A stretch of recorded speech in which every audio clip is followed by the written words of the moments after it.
it should be excruciatingly difficult to do anything like this.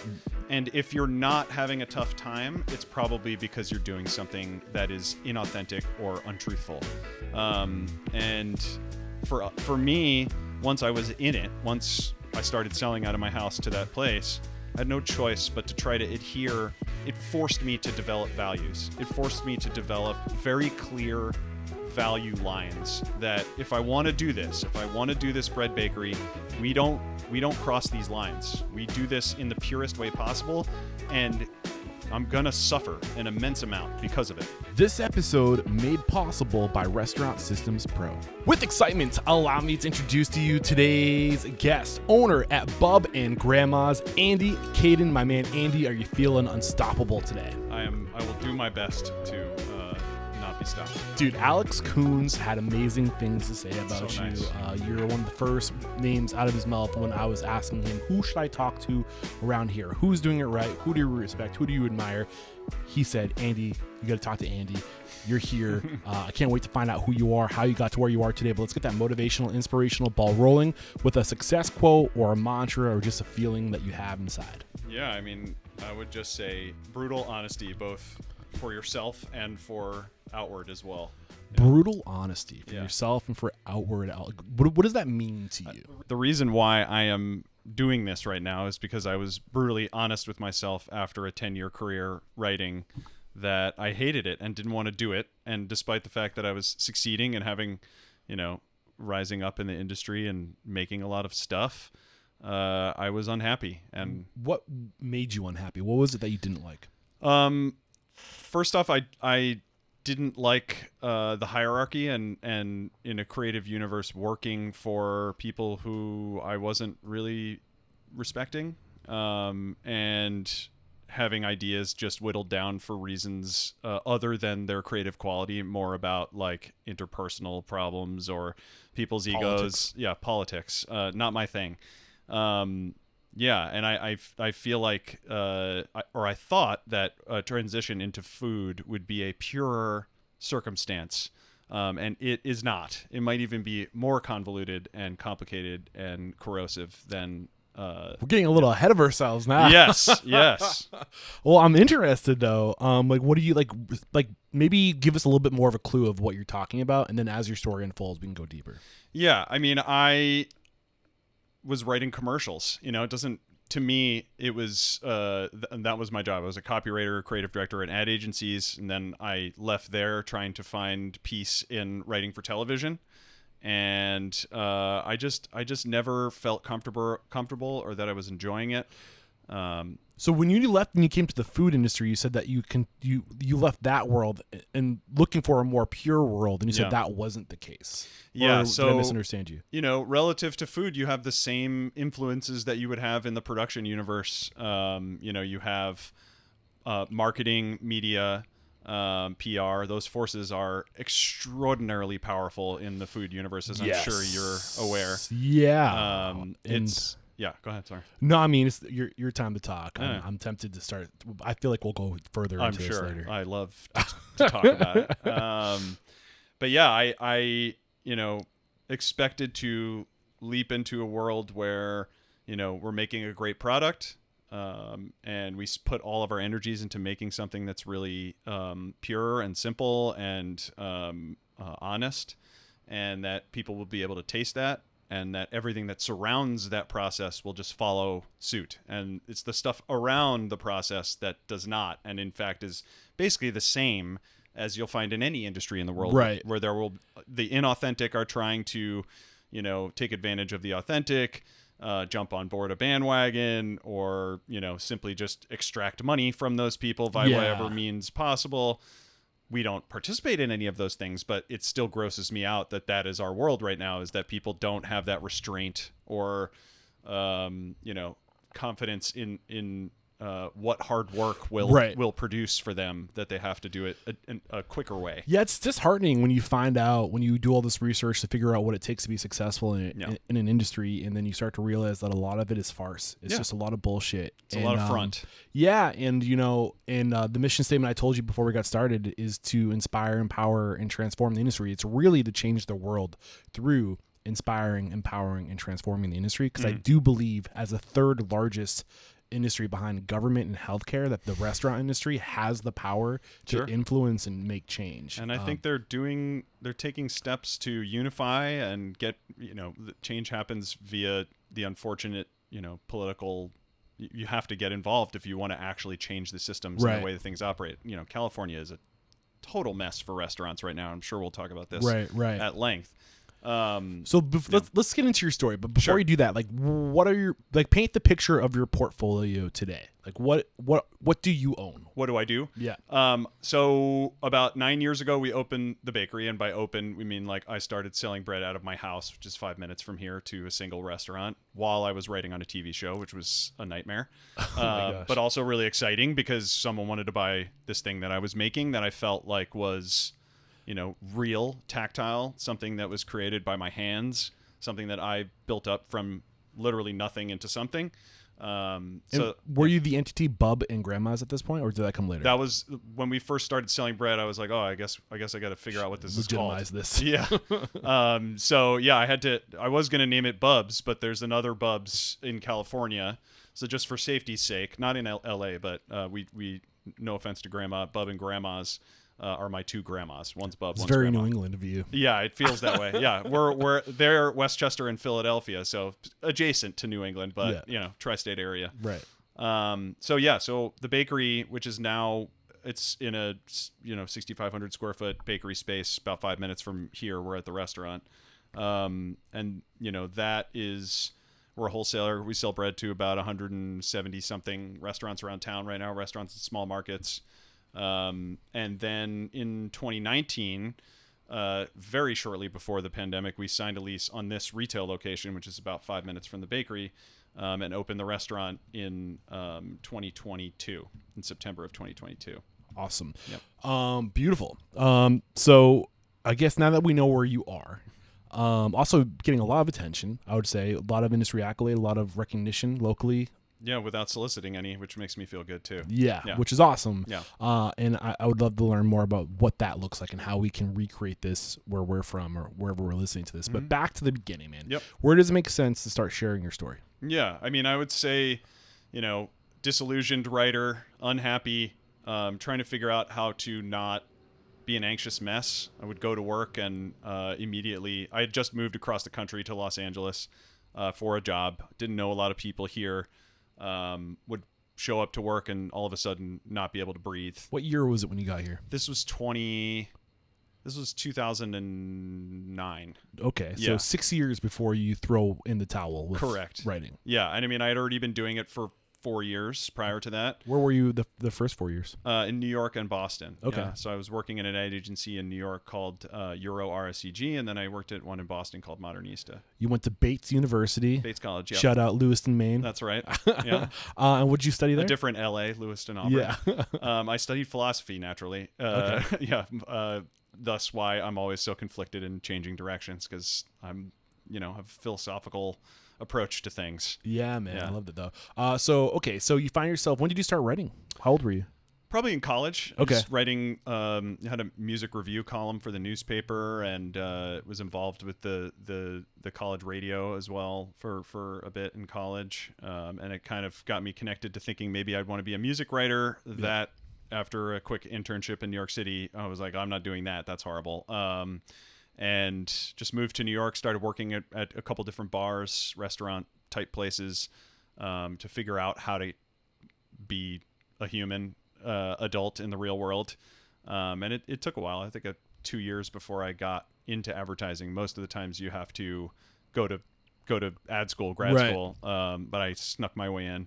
What was the appeal early on? It was, I think in looking back at it, that I would justify it at the time by saying it's a combination of all of my disparate interests. So I was like, am I going to go to film school? Am I going to be a writer? Am I going to be a work in restaurants? I was interested in too many things to focus on one. And I was like, okay, advertising has writing. It has production. You go on shoots. You work with great directors. You see the process of filmmaking.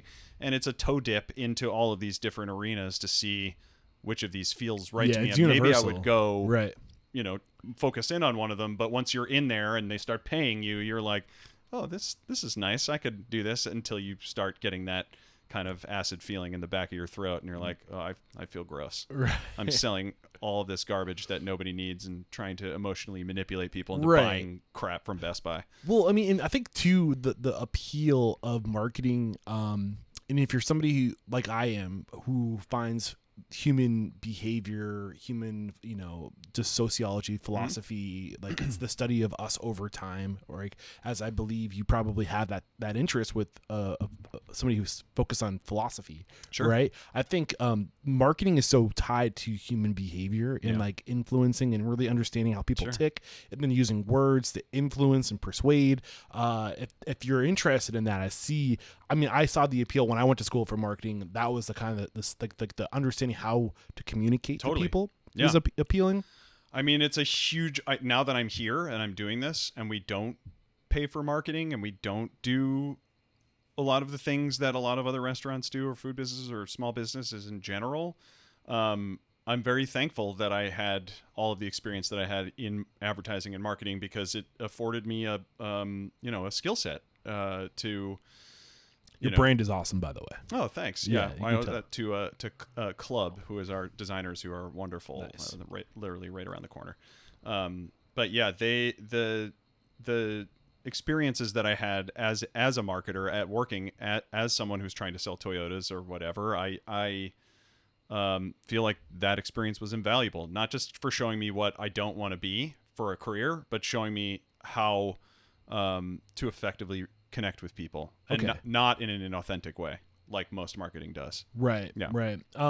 So you start writing in Boston, New York. Were you writing for advertising? What was the writing you were doing at the? That was for advertising agencies. Okay. So I worked at Euro RSCG in New York, which was my first job. I worked on Volvo and Dos Equis and a couple other things here and there, and then I moved to Boston to work at this really exciting place at the time called Modernista, which is now closed, which is still one of the sort of like mythical spots.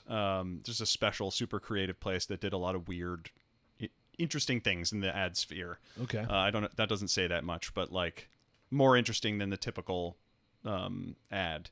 And I worked there for 2 years and enjoyed it, and used that as a springboard to get a job at a place in LA called 72 and Sunny.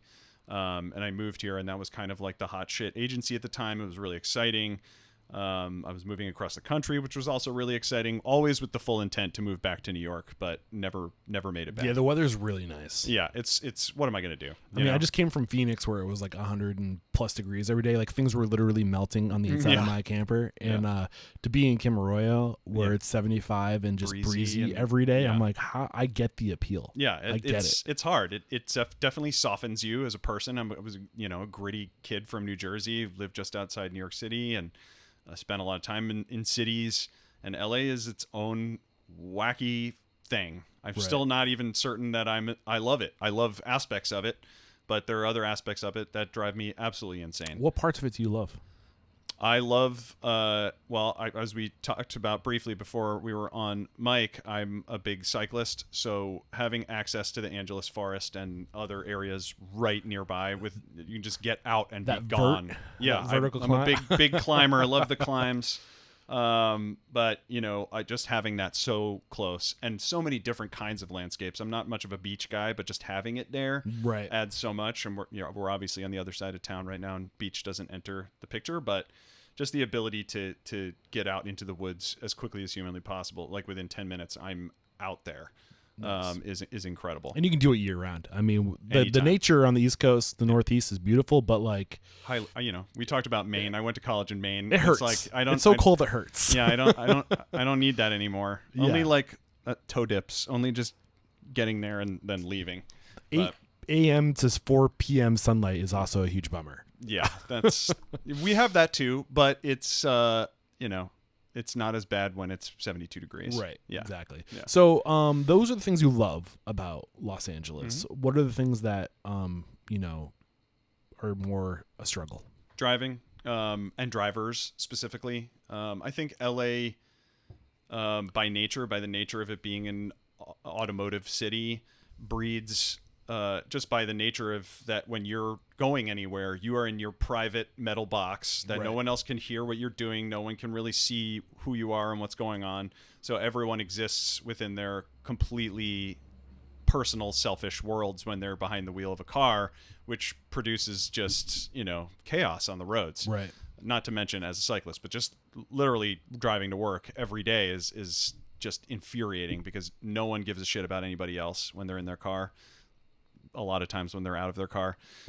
It's just a very selfish city. It just is by nature. You don't leave your neighborhood very often. If you do, you're in traffic with other people who are texting in their phone while they're sitting in traffic. Right. Like it's just the way that it is. Got it. And also the Hollywood sort of reality and the hunt for celebrity and it attracts the kind. Yeah, everyone's there's a lot of outwardly focused people here who just are focused on their appearance to others, and that's what matters most, and wealth and other things that in true reality don't matter at all. Right. Right. But yeah. So was this like a slow awakening over time when you're here and you're in Hollywood, you're writing for TV and commercials, so you're closer to it than most people. Mm-hmm.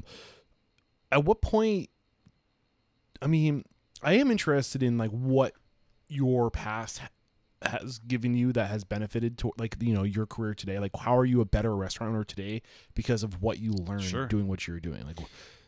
How did that industry galvanize you? I think besides just what I learned in a practical sense from working in advertising, the most valuable is that it threw me into sort of a level of anxiety that I had never experienced before, to a degree where I would get to work and within an hour need to walk around the block to try and figure out how to breathe. I just was like all confused and my body felt weird, and I would go to a doctor to try and find out why I was feeling this way. Everything was on paper, according to my parents, according to others, was going about as good as it could go. Right. I just moved across the country for a great job and I can't breathe for some reason. So it forced me, my body physically forced me to figure out why I'm dissatisfied with this job. So this is 2009. 2009, 2010. 2009, right 2010. Yep. How old are you today, if you don't mind me asking? I am 42. 42. So you're 30 years old at this point. Yeah. 30 years Which old. makes sense, I guess. Yeah, on the timeline. Yeah. Your frontal lobe starting to fully round off. Yeah, I'm coming into myself, unfortunately. Yeah. So what was what you're describing clearly sounds like anxiety. Oh yeah. So where was the source of anxiety coming from? I would say, relative to advertising, I just think that pretty much exclusively I was doing things that were fun and paid me well, but I viewed the end result as something that's an evil in the world.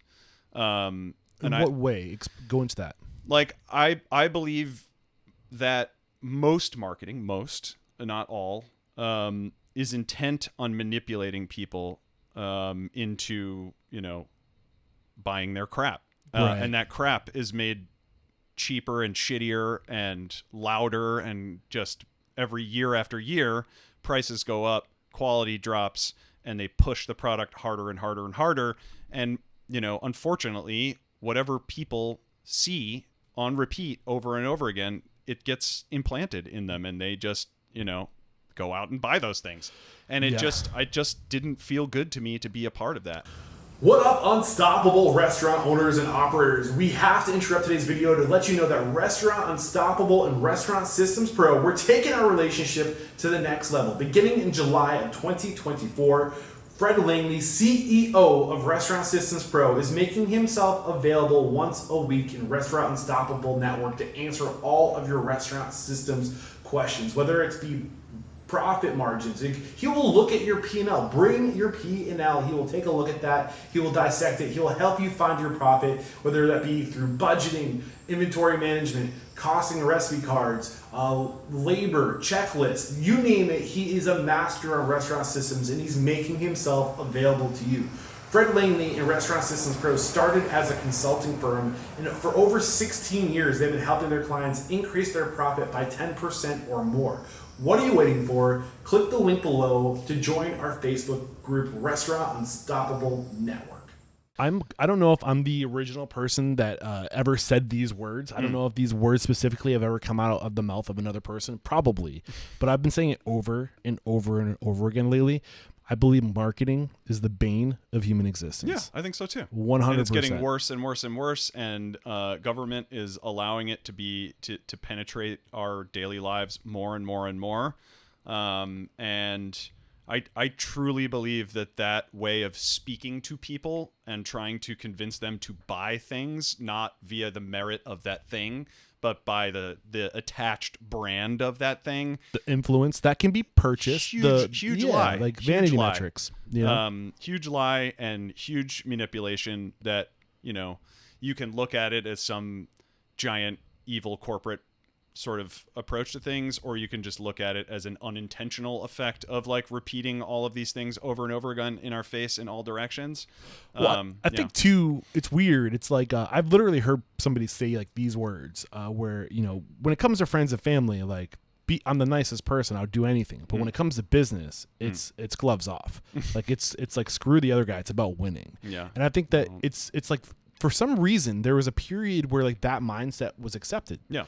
I mean, it's still accepted to this day. And it's like, does it have to be that way? No, absolutely not. I'm sure we'll talk about this too, but I think that with not having started my own business before the bakery, you know, I was just left to loud scooter. Yeah.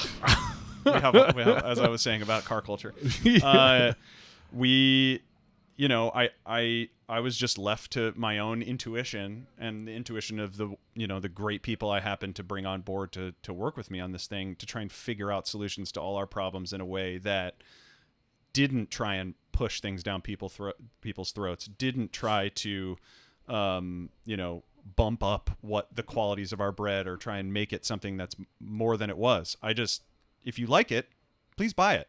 Right. Here it is. Try it. Yeah. That's my marketing. If you want to, and for me, I talked, you know, because we do these, I've done you know, a lot of press things and things like this before. It always comes back around to doing things the harder, righter way. The hard way, the obstacle is the way. Yeah. It should be excruciatingly difficult to do anything like this. And if you're not having a tough time, it's probably because you're doing something that is inauthentic or untruthful. And for me, once I was in it, once I started selling out of my house to that place, I had no choice but to try to adhere. It forced me to develop values. It forced me to develop very clear value lines that if I want to do this bread bakery, we don't cross these lines. We do this in the purest way possible, and I'm going to suffer an immense amount because of it. Did you write those lines? Like, what did you spell it out literally? Were these your core values, for example?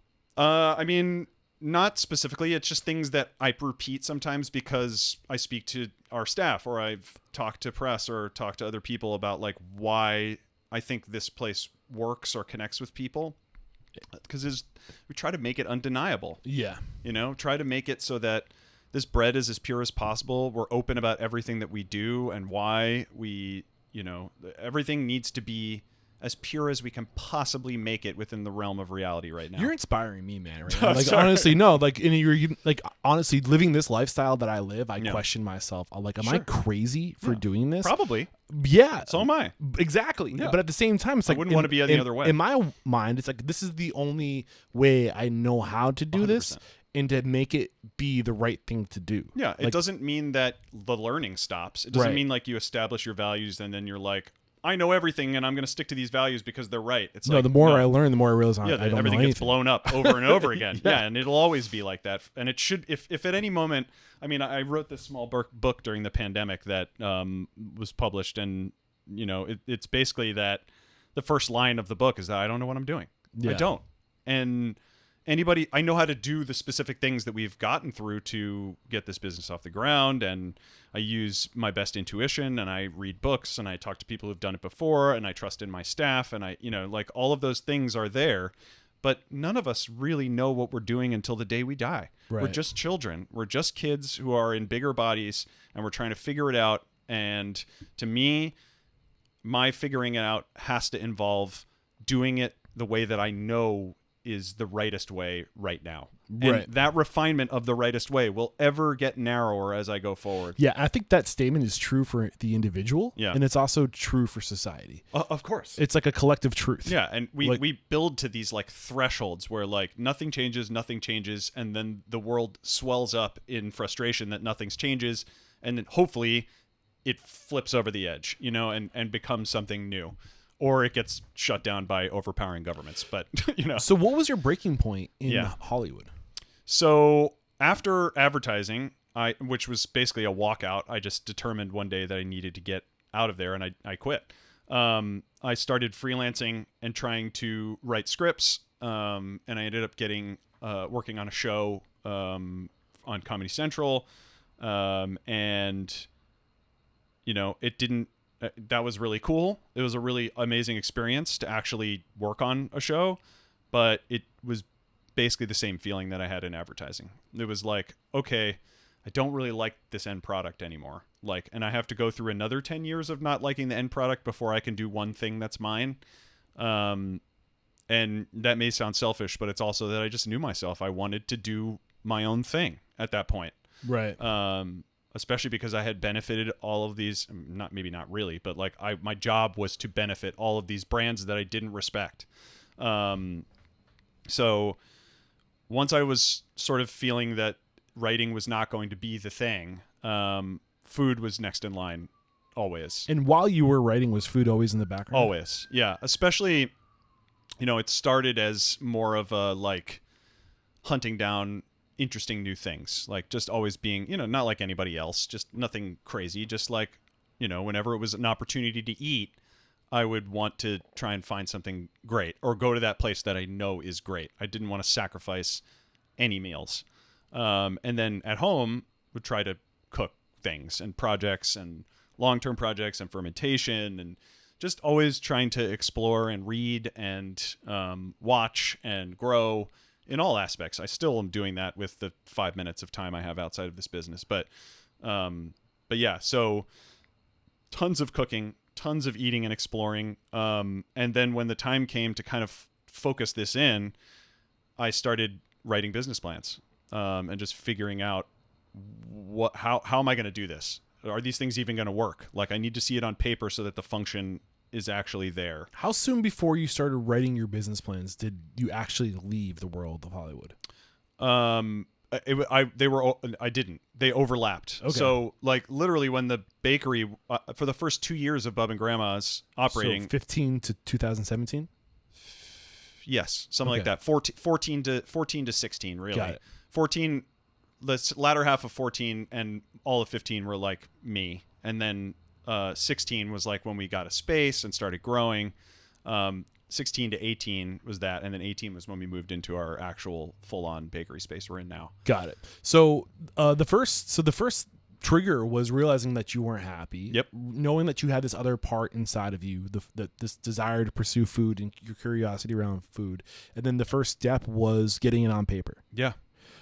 Seeing if it was something that was doable, really. Yeah. Because it wasn't worth approaching unless I knew that what I was working on, in the hours that I was not at my normal 8 to 12 hour a day job, was going to work to some degree. When was your first actual bake? I know that so the story, from what I understand, you were baking for yourself, you were Yep. baking for friends. Yep. Somebody tried your food and was put this in our restaurant. Yes. So how long from this writing down the business plan to we want your bread in our restaurant? When did that happen? Yeah. So I would say it was about a year. That was the second half of 2014 to Okay. 2015.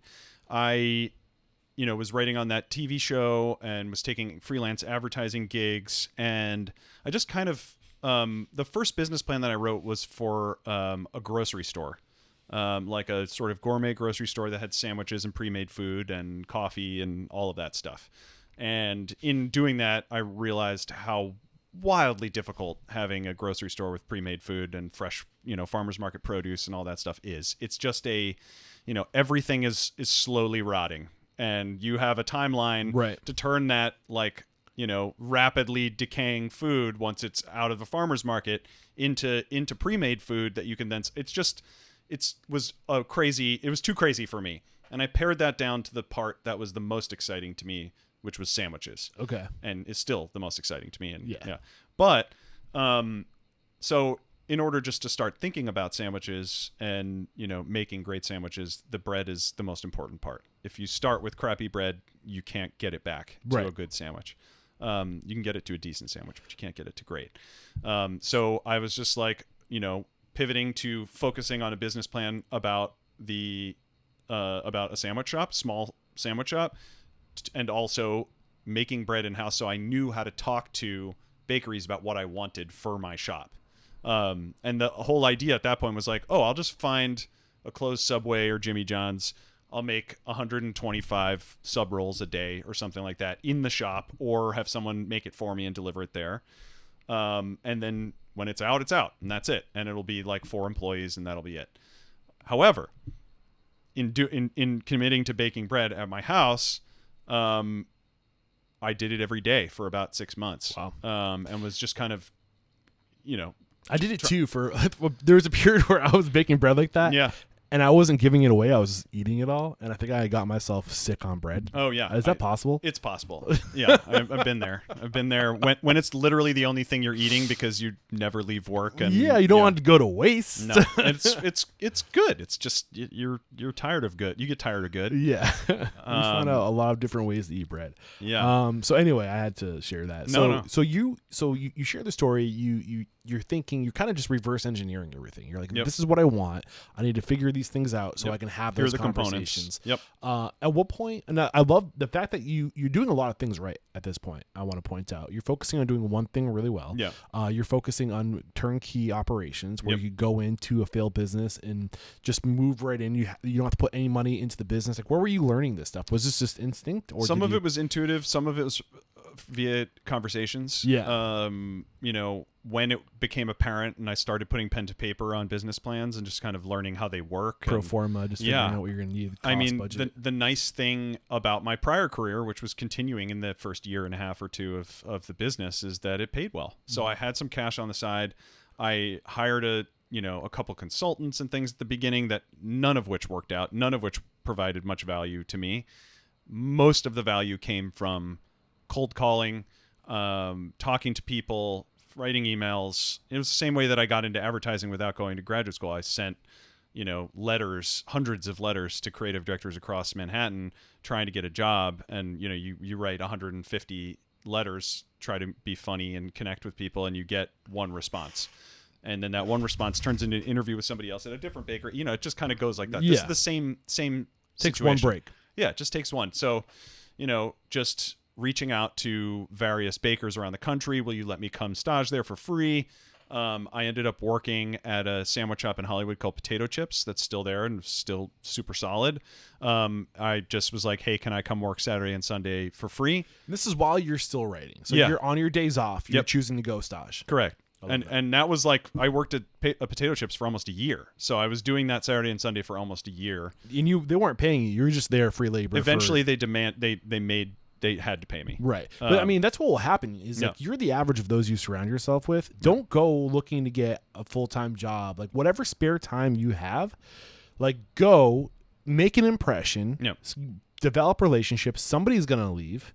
And there's going to be an opportunity for you. Yeah, it wasn't even that I really wanted a job. It was just, they were like, I was like, look, can I come in on Saturday morning and print out all of your transactions from the week prior just so I can plug it into a spreadsheet and know what sales are like? Yeah. And they were like, sure, I don't care. What is that going to do to us? Well, I think that's another great lesson too, is I think people are always so afraid to approach people, other businesses, and ask. The nice thing about food businesses, and I have the best community of like food business owners that I hang out with all the time. They're all the best because they're all suffering. So like they're all drowning. Yeah. Whether they're like,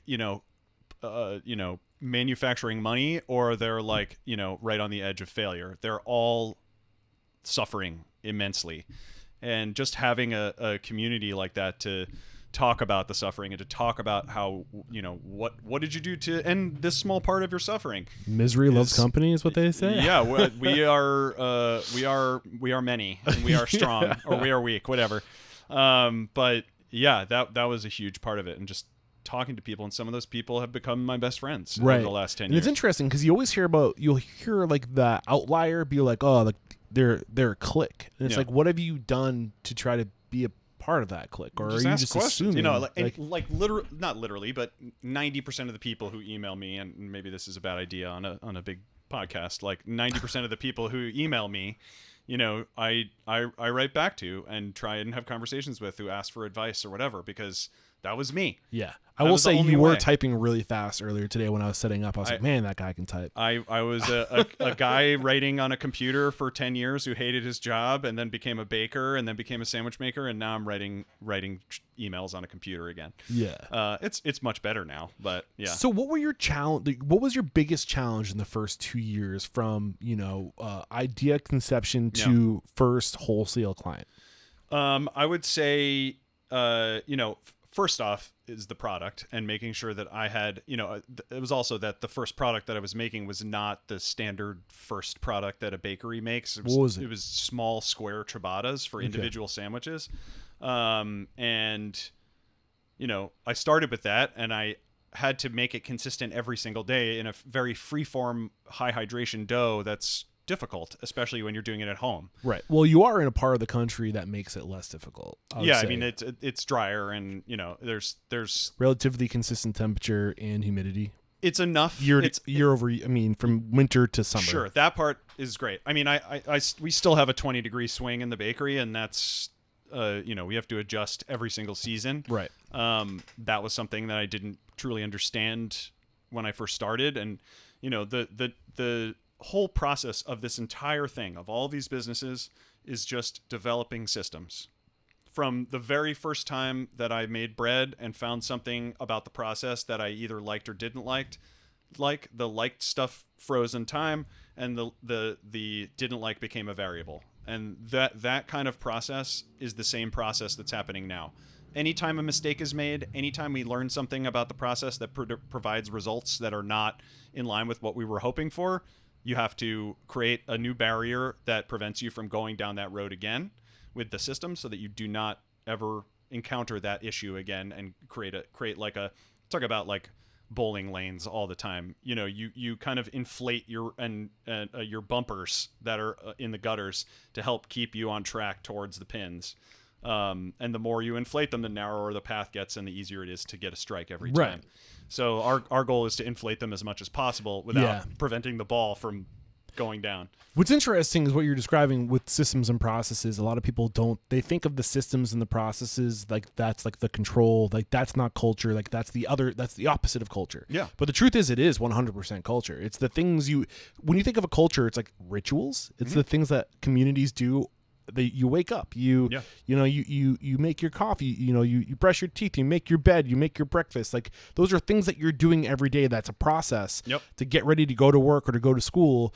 And that's a part of your culture. And these things that you're describing are culture. And I like to talk about culture that we write down being bumpers, right? Being the edges of a river guiding you in a direction. Yeah, for sure. Culture is really interesting. I think that we are literally a corporation. We are what people talk about as a grand evil in this country, in this world. And, from when we were 8 employees to now that we're 100 employees. And, it's culture is really interesting to me because we have, especially with bread making, especially with sourdough, it's very, very difficult. The variables are endless. And it's very difficult to create a consistent product. So we have these very rigid, not in any militaristic or whatever approach to our systems, but they have these very rigid processes that we do every single day. It's the same every day. Same people are working on it. But then at the same time, there has to be a human looseness to that rigidity. There has to be humanity in your systems. So you can have these rigid structures that make it feel, if you just had only those rigid structures like a faceless corporation that's just, kind of making people do things in a machine-like way. But you can't take away people's humanity in that process.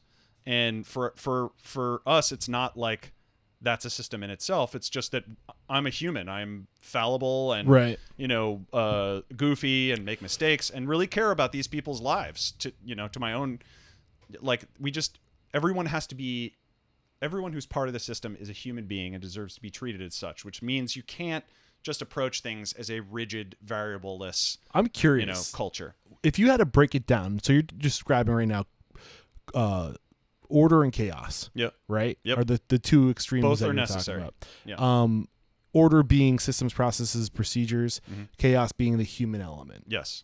What would you say the breakdown is of how much of that, to be successful, how much order over chaos? Like, what's the percentage of order versus chaos? Yeah, I mean, I think the order is high, especially is higher. I have a number in my head, a theory that I've thought about. I'm just curious before I say it. I want to hear what you 70-30 is what's first come to mind in terms of.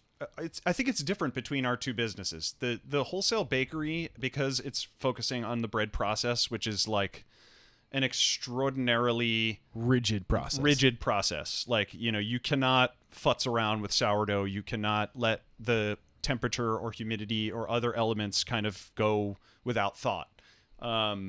Restaurant, while it's much more dynamic, different every day, can't really expect this or that from week to week. Or at least I'm learning that in these first 2 years. I think that it's incredibly important to have those systems more so in the environment where, like, we have a very narrow path to walk down in order to create the same bread every day for all of our accounts. Restaurant is a little more chaos driven, just in that by nature, it's a chaotic environment. Right. The orders are different every day. For the most part, the bakery is based on pars per week. You literally have no clue what's going to happen. We have no idea. It Human could be variables. You don't nobody know who's could going to come in- walk through the front door. You don't know who's going to call out. Last week, nobody came on Tuesday last week. I think it was Tuesday. Like, the first hour, like, almost not a single person came to the restaurant. It was the first time that's ever happened in 2 years, and it was one of our busiest weeks we've ever had. So it's right. Like, you never know. So the split that comes to my mind, have you ever heard of the 80-20 rule? Yes. Yeah, I think it applies Yeah. to human nature. Okay. And I think it applies to business. I think there's a balance, an optimal balance of, like, peak performance where if you're 20% chaos and 80% order. Yeah. And I think that the cool thing too is in that, is it Pareto's principle? Is that I always can't remember. I think it's Pareto's principle. It's like 80% of your yield comes from 20% of your work. So it's funny. It's like, I think the 80% of order makes you profitable, but your success is determined by the chaos, is the relationships, the human element side of things. It's a really fun number to play with. Yeah. It's like, if you have 80% rigidity, let's just say in your process, That's usually behind the scenes too. Yeah, I mean, it's less so for new people who are getting acquainted with our process, but once you're in the flow of working with us, I would say 80% is process driven. But if we don't allow for 20% chaos, we can't refine that system further. That's Right. us. If it's 100%, we're just resting on our system laurels, Right. and are not going to ever improve. When in reality, the improvements may be smaller and smaller and smaller as we further refine our system. The big swipe refinements were done 4 years ago. Yeah. But new people, new energy, new ideas, you can't trim that off. That comes from the chaos. That doesn't come from the system. Right. And I think you can be successful with any split. Yeah. I think that Of course. you need chaos. Not 100, but yeah. And you need order, right? Yeah. You see people like, you think of like the McDonald's of the world. Yeah. They're probably like 98% Right. order, 2% chaos, right? And that's why the employees have no humanity. Exactly. There. So They like there's remove that. right. Yeah. And then on the other side, you think of places that are just completely chaotic. They rely 100% on the people that are there. Yep. If that person doesn't show up, the It's place closed. doesn't. Yeah, exactly. Yeah. And they're probably not making any money or barely making money, but they love exactly what they do because it's like the human element, right? Sure. I think that the sweet spot is, to your point, 70 to 80% Yeah. order, 20 to 30% chaos, and that's where the balance of profitability and sanity is like where. Yeah, I think it also ties into the owner's motivation. Right. If the owner's motivation is clout or money exclusively, then that number, they are going to seek to have that order number, Right. or the chaos number, be close to 100. Like, I feel like they're working in a polar system. It's either 100% order or 100% chaos.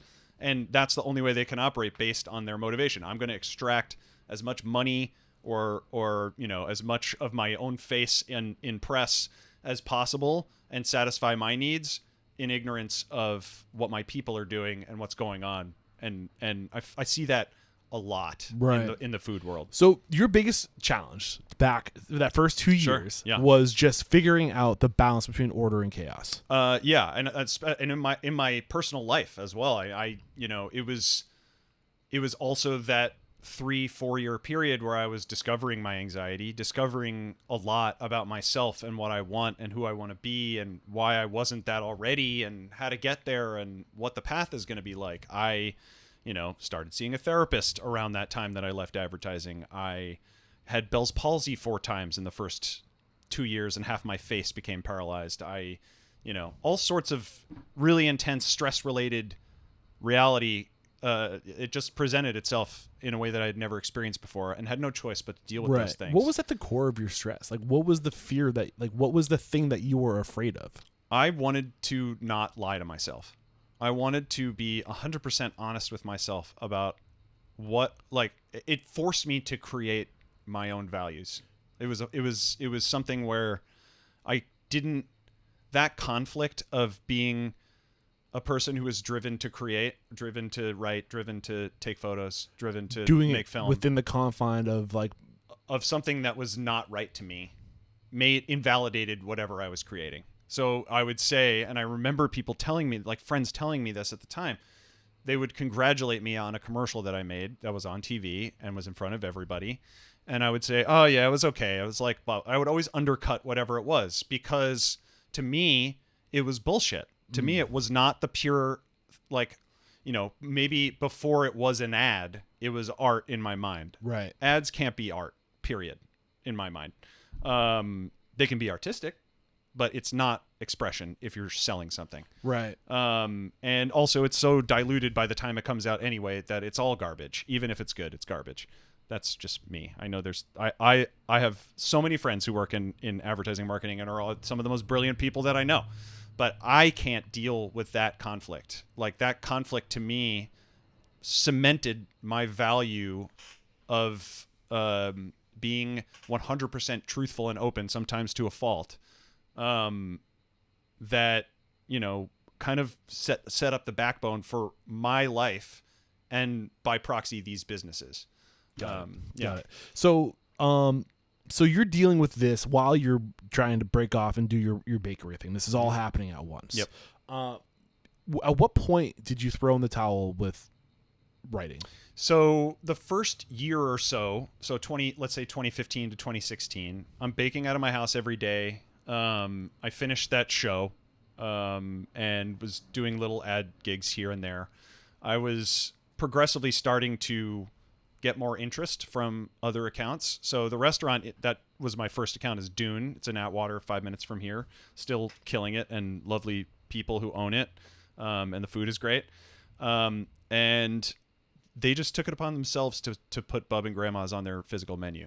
Like I would never ask anybody to do that, but Scott and Ann, who are the owners, are just the most kind and generous people. And, just went for it and put the name up there. And people were like, who's Bub and Grandma's? And I would get emails asking, to try some of my bread, which at that time was like literally just ciabatta. And eventually, shortly thereafter, my sort of house sourdough that we still make. Once I got maybe 2 accounts, I think it was Dune and maybe Cafe Stella or something like that in Silver Lake, I needed to find more space. I had hacked out my Home Depot regular rental oven that I had in my house with stones and all sorts of tire chains and things to create steam. Burned myself in every which way. Exploded so many oven light bulbs in the back by spraying water on the walls. It was gnarly. But my house is 100 steps up from the road. So I started actually. A friend of mine owned a pizza place in Highland Park, and they were closed during the day. So I would mix the dough in the morning. I would carry the dough down the steps while it was fermenting. One catastrophic time spilling, falling face first on the steps and dumping all the dough on one of the hottest days of the year. And then driving the dough to this pizza place, dividing it, proofing it, baking it in their pizza oven, which is horrible for baking bread because there's no steam. Yeah.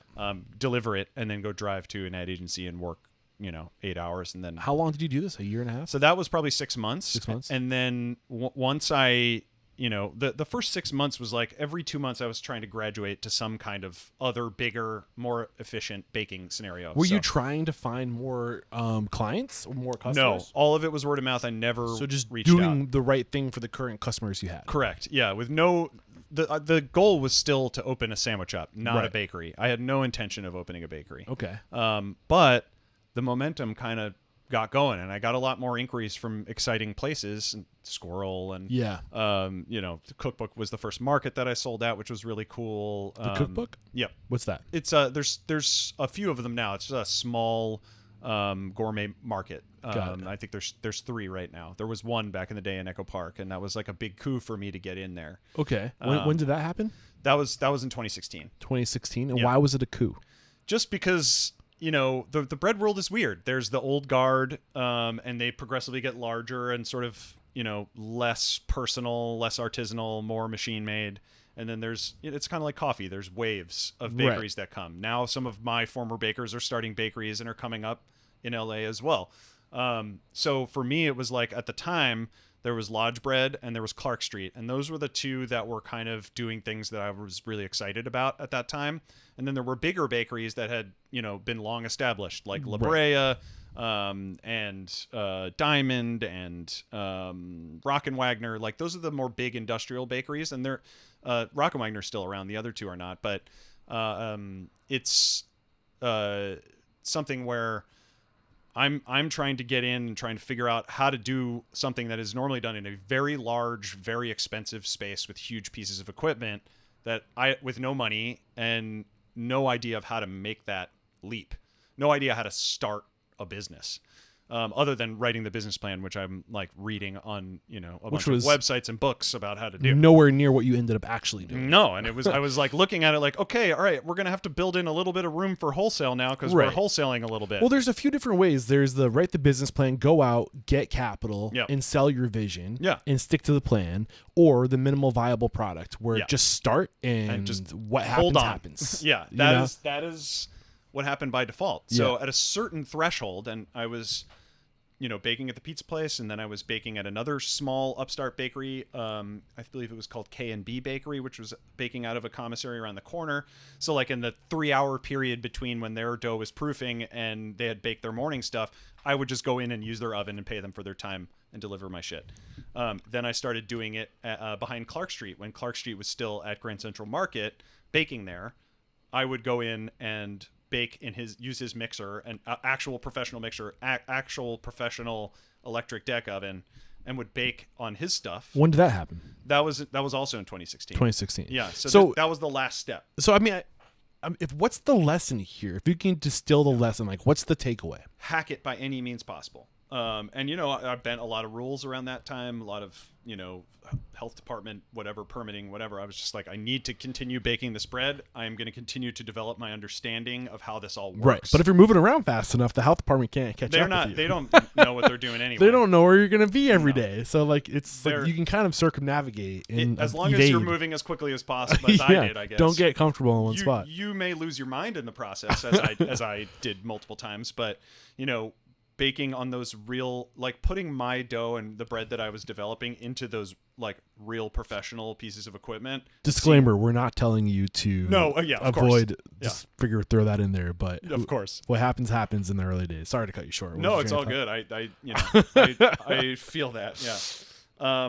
But just seeing what came out of those professional ovens, and I was like, oh, this bread is now professional.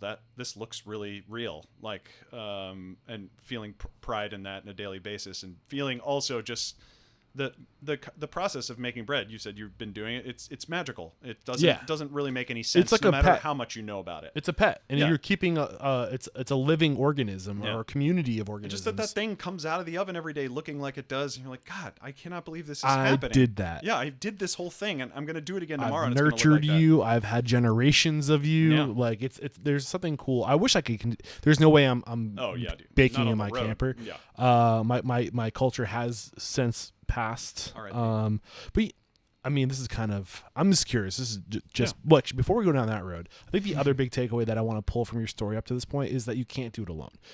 And that whatever anxiety or fear you have bottled up about approaching people and asking for help or asking for mentorship, just put that to sleep and just go. Yeah. And just talk to people. And this industry is, we take care of each other. You know, and it seems like you got a lot of outside help. The ones that take care of you take care of you. The ones that don't, who gives a shit? But you won't know until you know. You won't know. You gotta go out and, you know, the people who were kind to me in the beginning of this process are still people that I cherish today and have been super great. So this is something that I typically bring up with pizza people who are like all about their, like, you know, their sourdough starter culture and like how old it is, and like, show me where that matters anywhere. It doesn't matter at all. Thank you. Can you explain to me why it doesn't matter? Because I have this argument all the time. I'm like, I don't think it matters. No, the half-life of these things is very short. This is back to marketing. Yeah.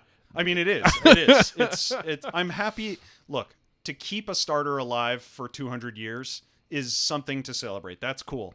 To think that it's going to have any different effect on your final product because of that age or history is false. It's constantly being influenced. There's constantly new yeast being added to it. It's like they say every 7 years your body has no original cells left. They've been completely refreshed with new cells. That is a much longer process than what's happening with something that you dump out 80% of it every day. I mean, yeah, I think the only thing I wonder sometimes if you have a traveling yeast, or if you have a traveling starter, and it gets to get all that influence from all over the place. As soon as you bring it back to your place within 7 days, it's going to be the same local overwhelmed by you. And they're all very, very similar. They have a lot of kind of like geographically oriented names, like something San Franciscus, or like, you know, they're very. It's a marketing tool.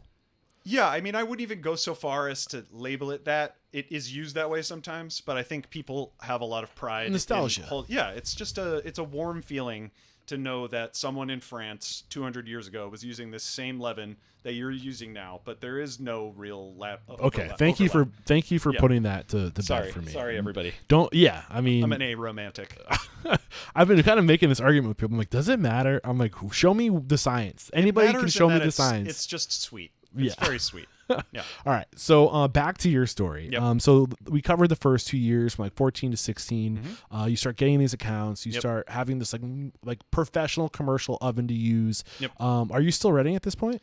That was that's the end. This is the end of writing. You see why this is a 2-hour long podcast. Oh yeah. I mean, we're going into the nooks and crannies here. Yeah. So the final spot that I was baking communally was in that oven. So Zach Hall, super helpful dude at the beginning of this, still making wonderful bread and has a great diner now and is a bar. And he was very generous, and I ended up at the end of that process buying his electric deck oven and mixer with my last dollars and moving it into these. This is actually relevant for upstart folks as well, especially in big cities. Sort of commissary spaces that have multiple commercial kitchens that multiple different businesses can rent individually. Can I guess the assets, the value of a mixer and deck oven? Was it like a $15,000 investment? Approximately, yeah. Okay. So this was about a probably 5-year-old WP 4-deck electric deck. It's not one of the more expensive ones. It's probably on the cheaper side.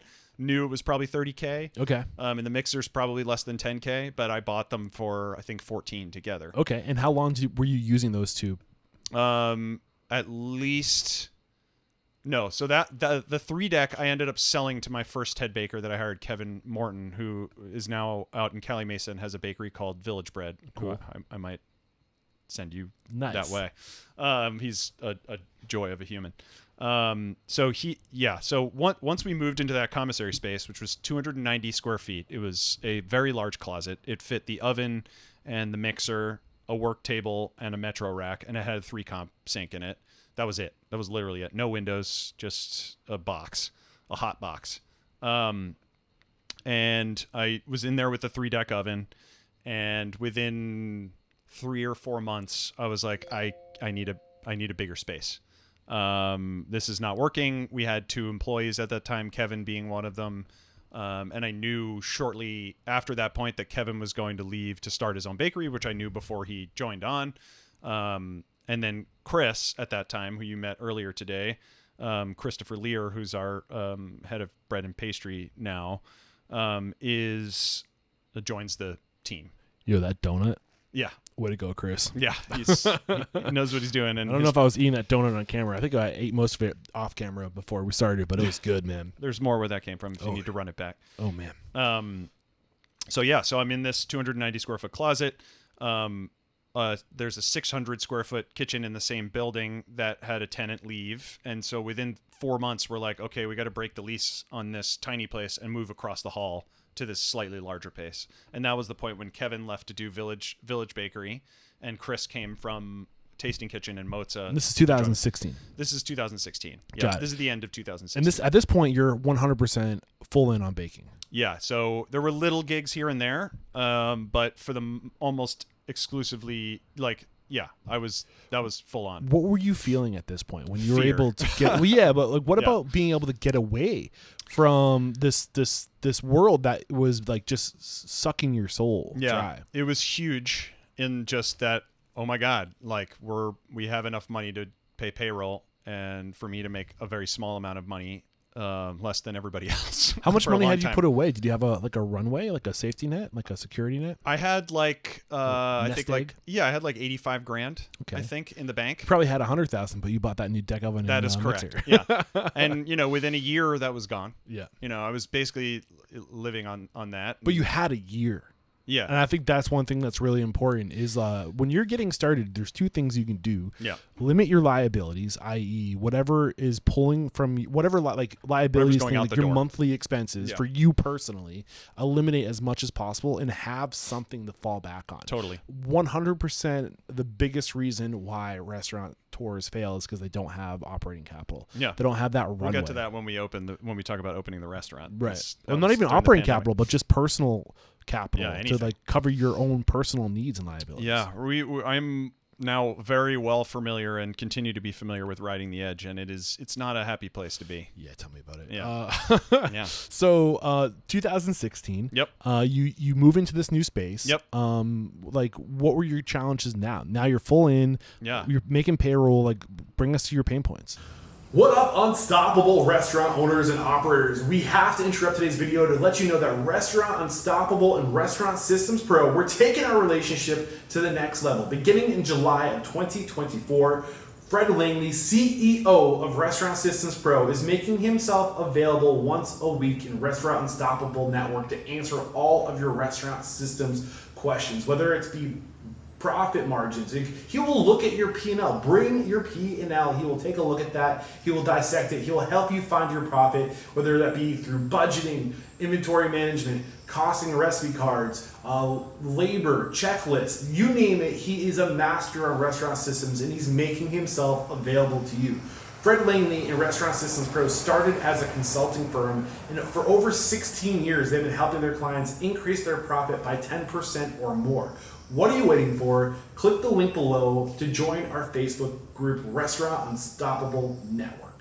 I mean, I think most of all was just sort of, I'm now bringing in employees, seasoned bakers who have had jobs before in food, and they're supposed to listen to me. Right. And this is helpful to be in the I don't know what I'm doing kind of approach, and having folks who have been there before, and we all work together to kind of develop this thing. Having people like Kevin, who had 10 years experience, and Chris, who had 3 at that point, but we had a history prior. I knew Chris from when I lived in Boston briefly. Just having more brains with the same sort of philosophical approach to these things helps to congeal this into like an actual functional business. So that first, I guess it was about a little more than a year in that 600 square foot space. 16 to 17. Yeah, 17. 16 to like 17 and 16 and a half to 17 and a half.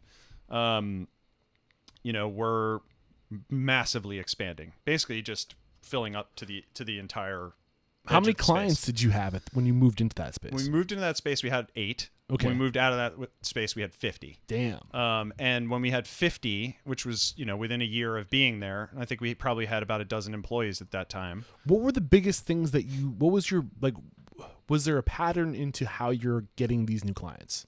No, because I mean the pattern was that it was all organic, which was what was driving me to continue growing. Was there anything that you were doing differently to have a unique selling proposition to your competitors? I think I would like to think it's just the product. I would like to think that we were just a little bit different, spoke a little bit differently. Right. Yeah. I mean, it's not like sourdough was strange to the California culture in like the 2015s, 14s, It's still 16s. You'd be surprised. Really? I mean, maybe within the world, like San where Francisco maybe is a little different. Yeah, LA too. It was the dawn of like these new bakeries that were kind of, I would say that Clark Street and Lodge were kind of first wave new bakery. When did they kind pop up? Probably Dude, I forgot about this 2013, donut 2014. Until I said something. 2013, 14. I think they had like a year and a half on me or something like that. Similar approach, but a little bit more like, instead of the kind of hack their way to having a functional business, kind of started with more capital and did it the like more traditional way. So I think that the scene in Los Angeles was ready for more bread. Were you offering a better rate? No, it was the same. Pretty much the same. I had some our product mix was very limited at the beginning.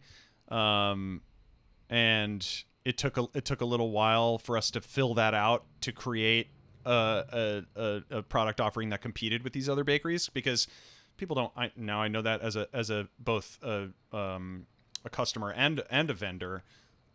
I don't want to order from like 15 different places. Right. It would be really nice if my bakery could get me my baguettes, my sourdough loaves, my focaccia, the variety of things that I need. One less thing to worry about. One less thing in a sea of things. Right. So at this point, you're just doing the ciabatta, right? And the sourdough. Ciabatta, and I at this point, no, I'm doing a couple different shapes of ciabatta, focaccia, 3 or 4 different sourdough loaves. All primarily from the same mother, right? All different. All different? The sourdough loaves are all the same. They all come from the same leaven. And then baguette and ciabatta are made with Polish. So those are yeasted. But the same starter, though, right? No starter in that. Okay. Not sourdough. That's instant yeast for those. Got it.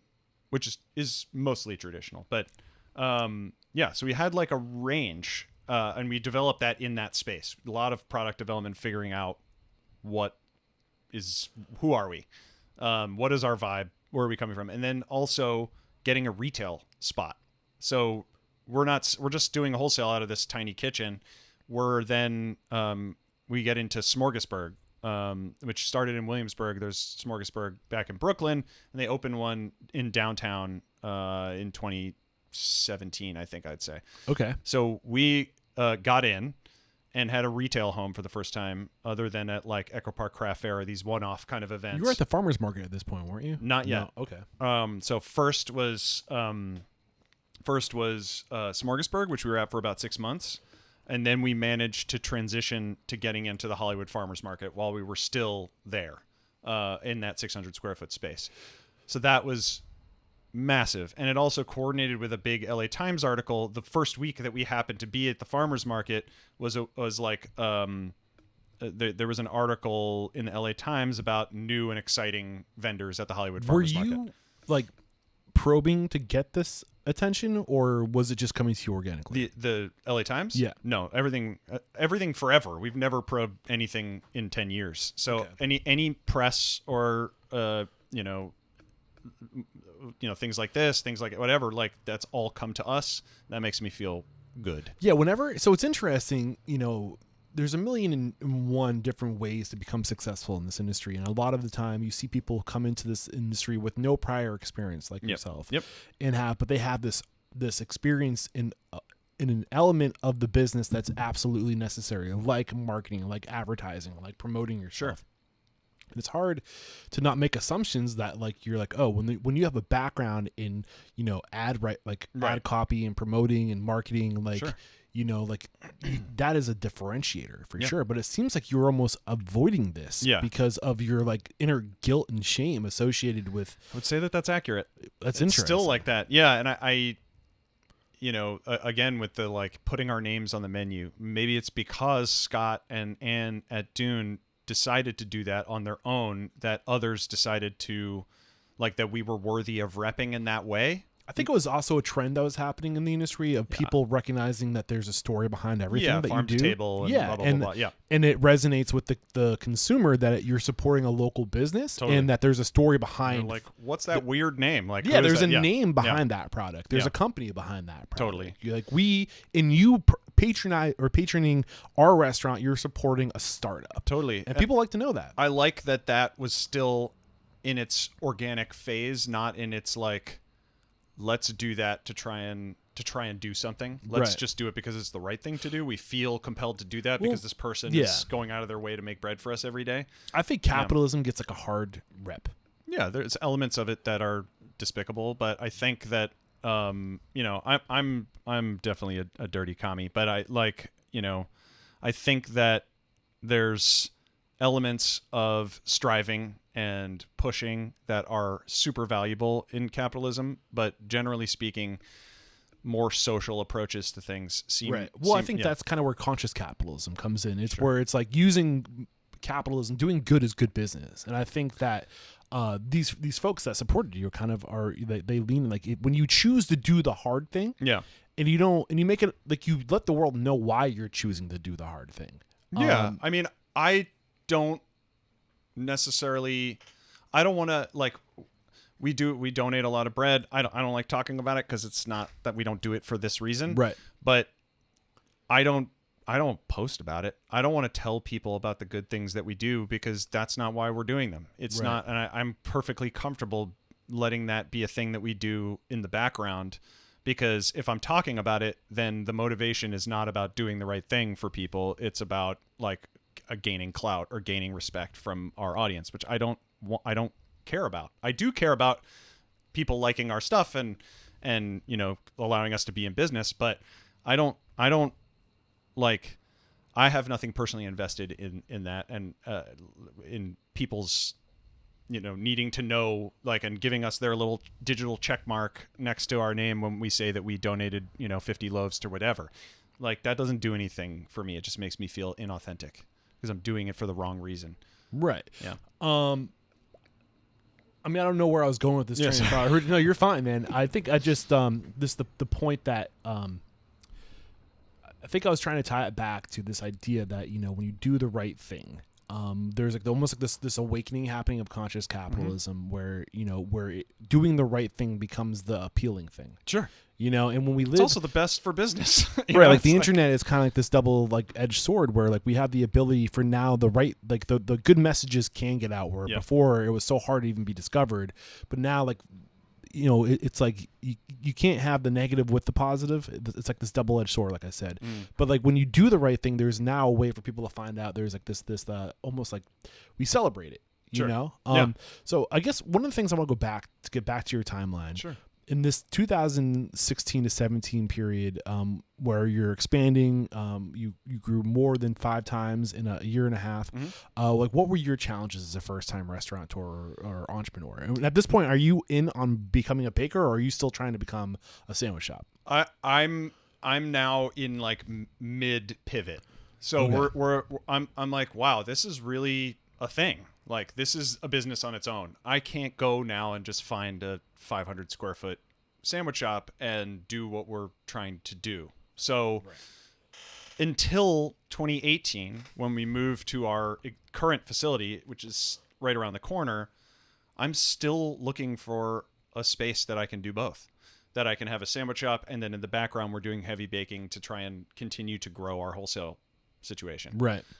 So to answer your question, figuring out the balance of that, and also figuring out all of the endless unknowns of how this all works. How do I look for a space? Right. How do I what do I do? How does this go? Was your approach of learning the same? Was it just going to talk to other people? Talk to brokers, like get good feelings, get bad feelings from brokers. Talk to accountants. Talk to other bakers in town, other restaurant owners. I think that's a really good. Talk to a lot of different people doing the same thing. Yeah. It's dating. At the end of the day, you're entering a partnership, a relationship with this person, and it has to be somebody who shares your values. Yeah, I mean, I think about it like a therapist now that I'm not seeing a therapist now, but I did for a long chunk of this time to try and maintain my sanity during this growth, which has been wild.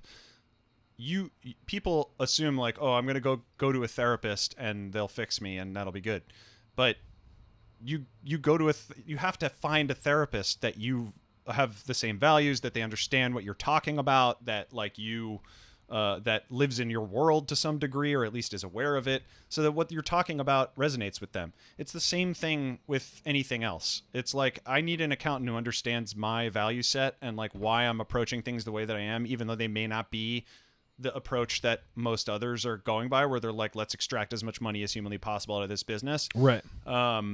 And it runs counterintuitive to some people's way that they think about these things, where it's all about, I'm here to maximize this thing that is a part of your business, or I'm here to uncomplicate this part of the business. And you have to forgive me for using this word, and I will use it often, you have to vibe with them. You have to like vibe with all of these people in order to exist on the same plane and be able to communicate with each other in a way that makes sense. Right.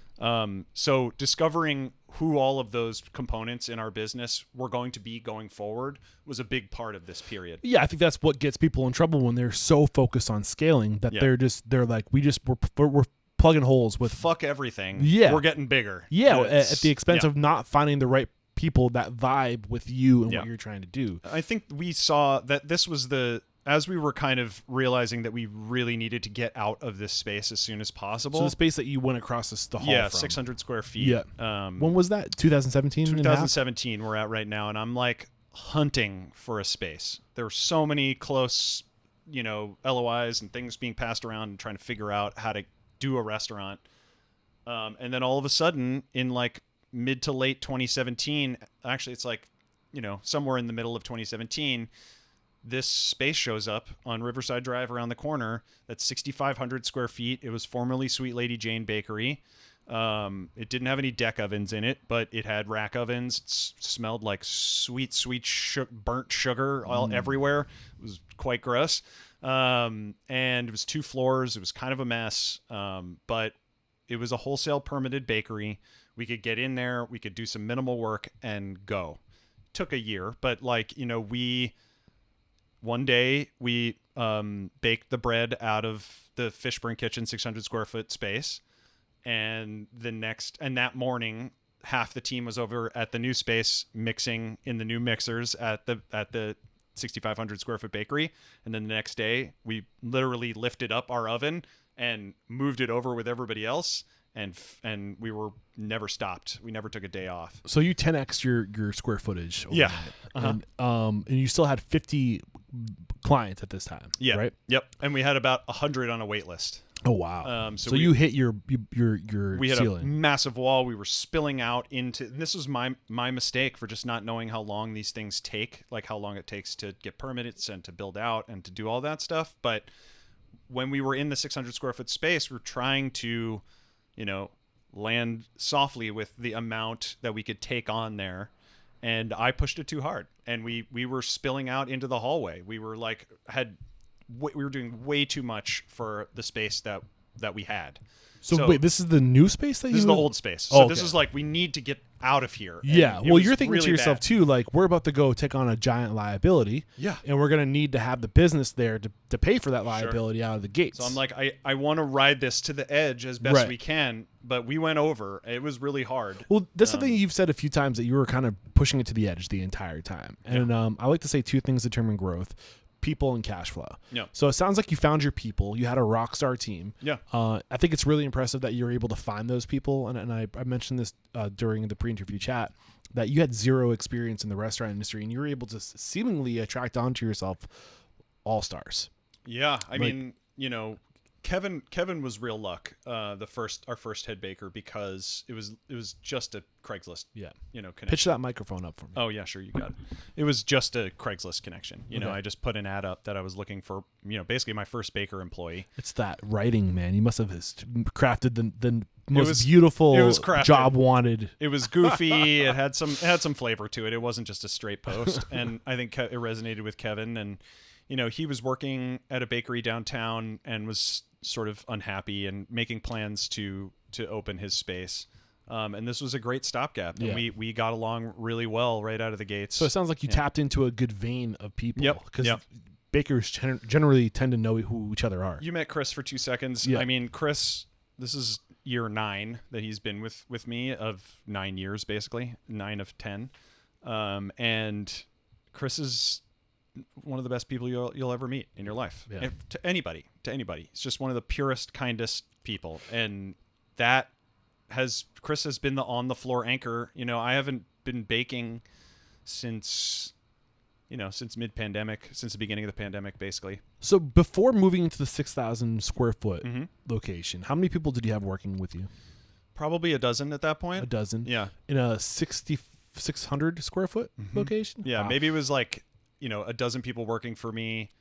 Say it was like 9 bakers, and then we had a couple drivers as well. But 9 in that space at once with all, we had 2 mixers in there, a table, 2 ovens. It was just a mess. 50 client or 50, Accounts. accounts. Thank Yep. you.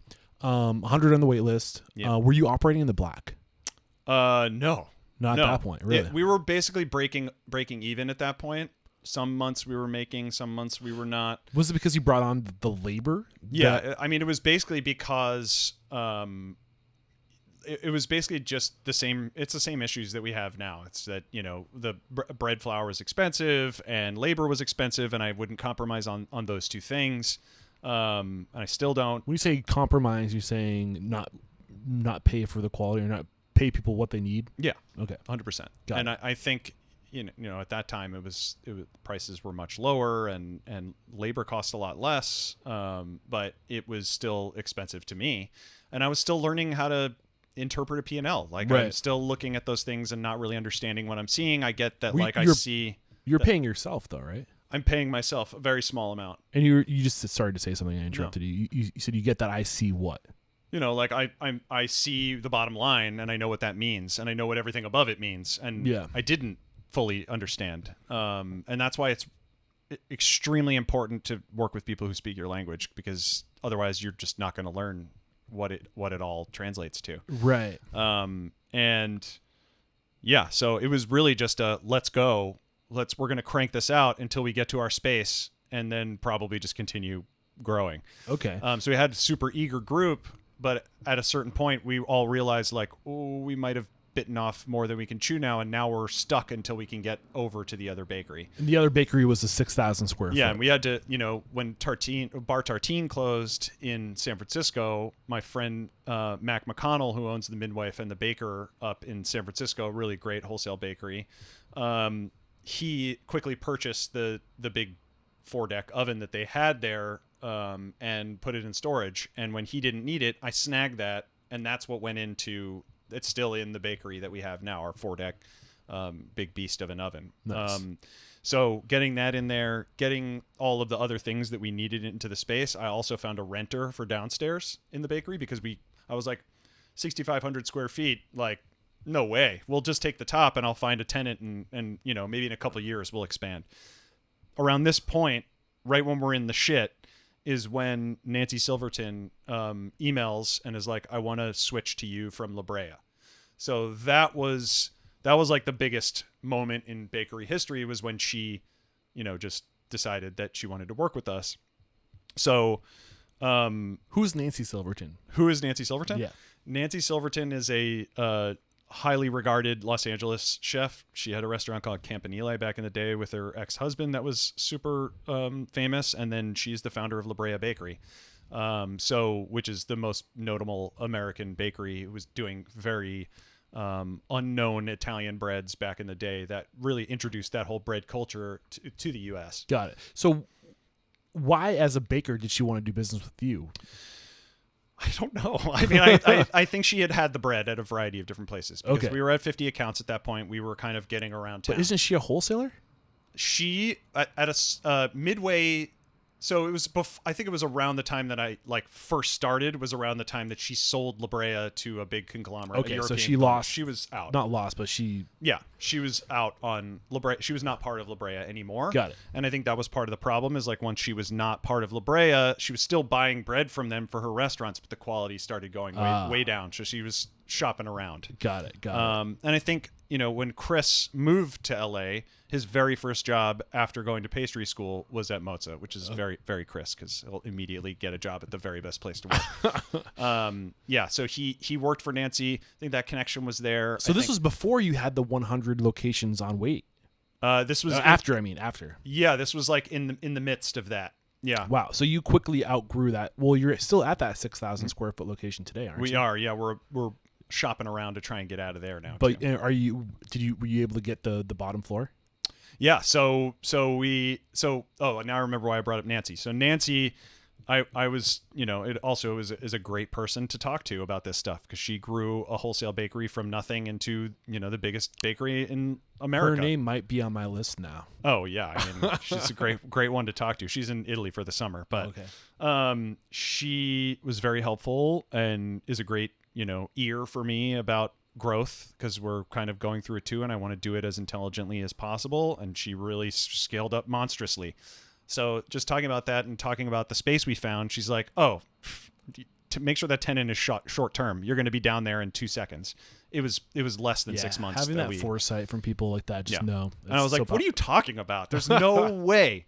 And within 4 months, I was like, oh shit. We need an elevator, and so then we had to raise money for the second time. So that's the other thing about moving into this space around the corner, the 6,500 square foot Riverside Bakery, is that I had to raise money and do a whole deck and find investors for the first time to move us into that space. Okay.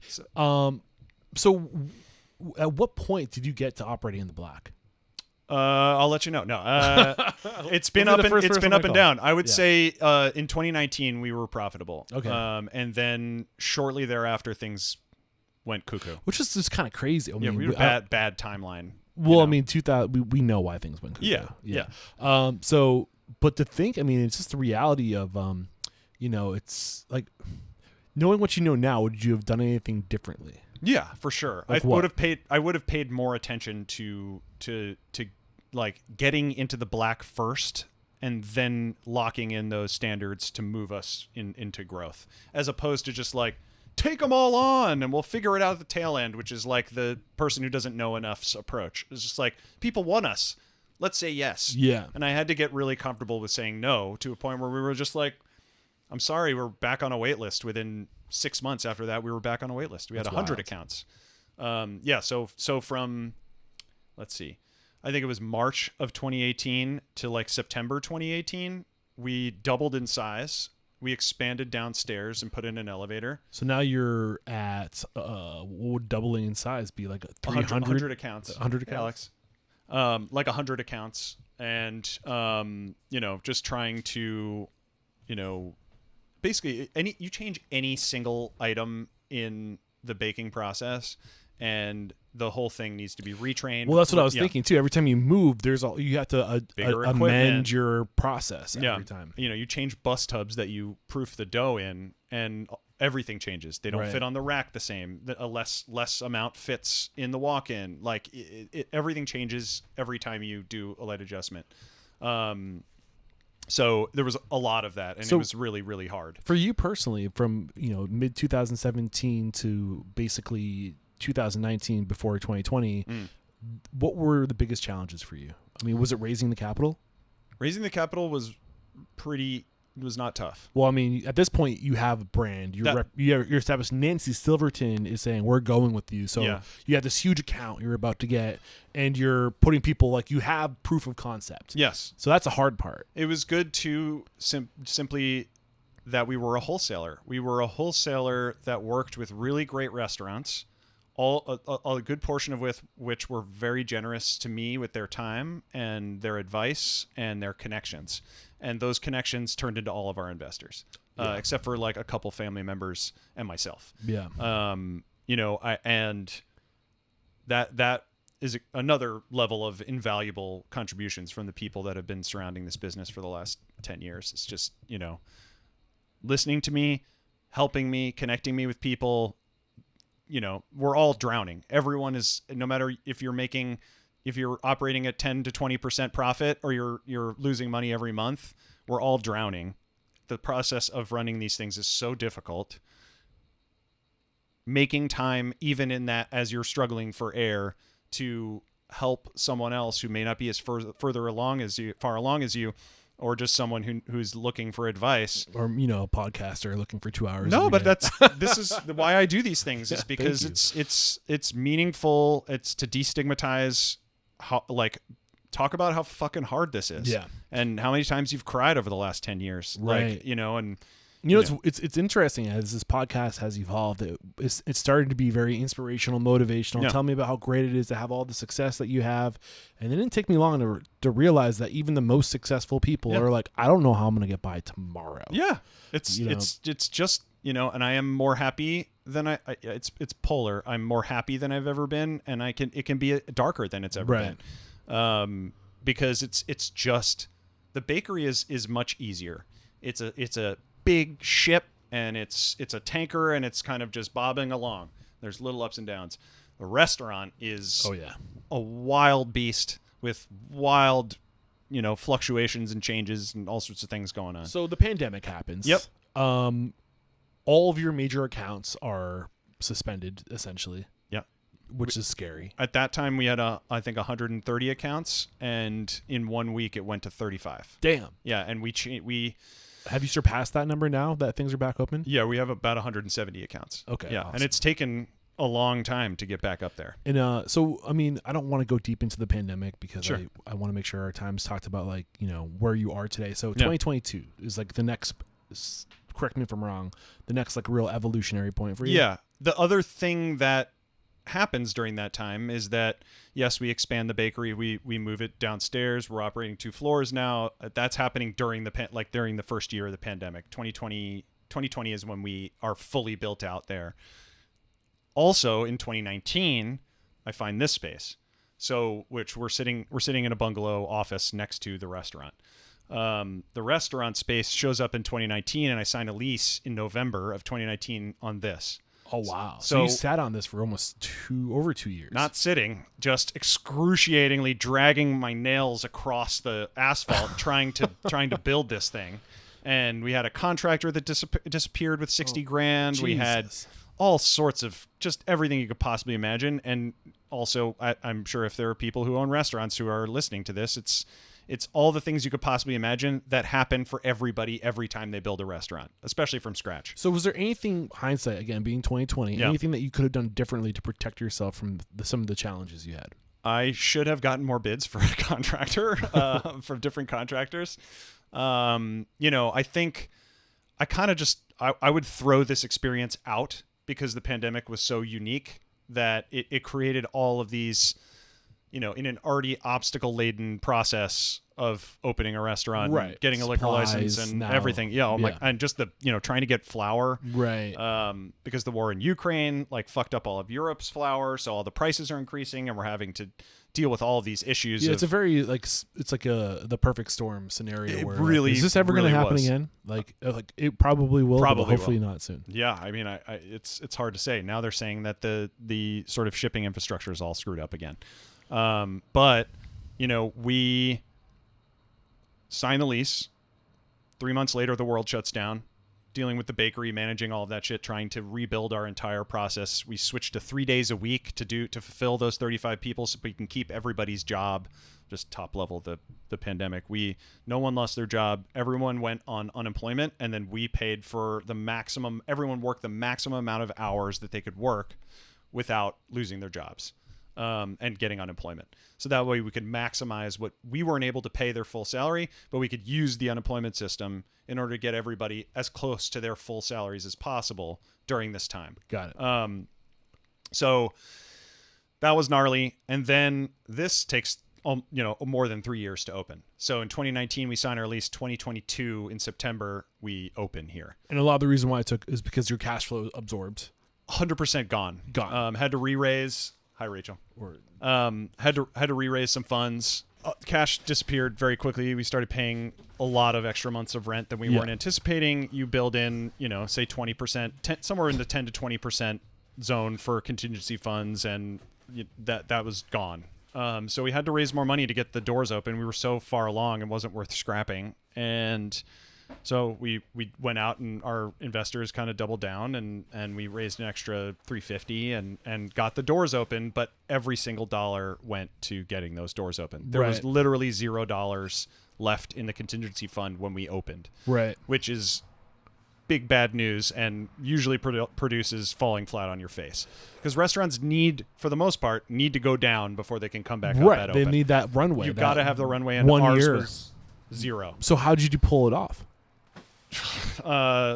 Lots of teeth gritting. Took out a loan, which was not something just not a big fan of debt in general, but had to grow more comfortable with that over the last 2 years. Right.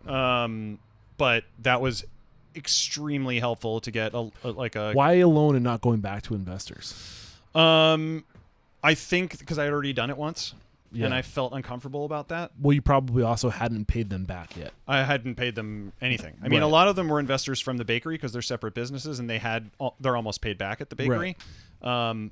But part of the problem of all of this is the relationship between the bakery and the restaurant. The restaurant is the bakery's biggest account. So if the restaurant is suffering and can't issue payments to the bakery, then the bakery suffers. So we had to kind of figure out how to make this all work. And a lot of the, So Bub and Grandpa's restaurant. Grandma's, yes. Grandpa's, thank you. Did I say Grandma's? No, Grandma's is it. Oh, what did I say? Grandpa's? Yeah. Oh, sorry. They're valid too. Bub and Grandma's restaurant is Bub and Grandma's bakery's biggest client. Right? Correct. Yep. And is that like, I mean, there's definitely a lot of bread being sold here. So, talk to me about how your vision has changed, because it was still always a sandwich shop. Yep. Right, but you're not just you definitely no. And now because the brand had become known, and because people knew us for what we did at the farmers markets. At the end of this process, we're at Hollywood and Culver City farmers markets. We were selling some of Chris's pastries there that we were making in the bakery. We were selling flatbread pizzas there. Like, our capabilities kind of grew through this process. That once we were thinking about doing this now, and we can actually get back to the thing that I wanted to do in the first place, we have so many more things to offer than just like a tiny sandwich shop. Right. I wanted to give Chris a pastry kitchen that's all his own to do whatever he want. Those donuts are delicious. And then we partnered with a great friend of mine and chef, Zach Jarrett, and we wanted to give him and his team the fullest reign that they can do to create an amazing menu.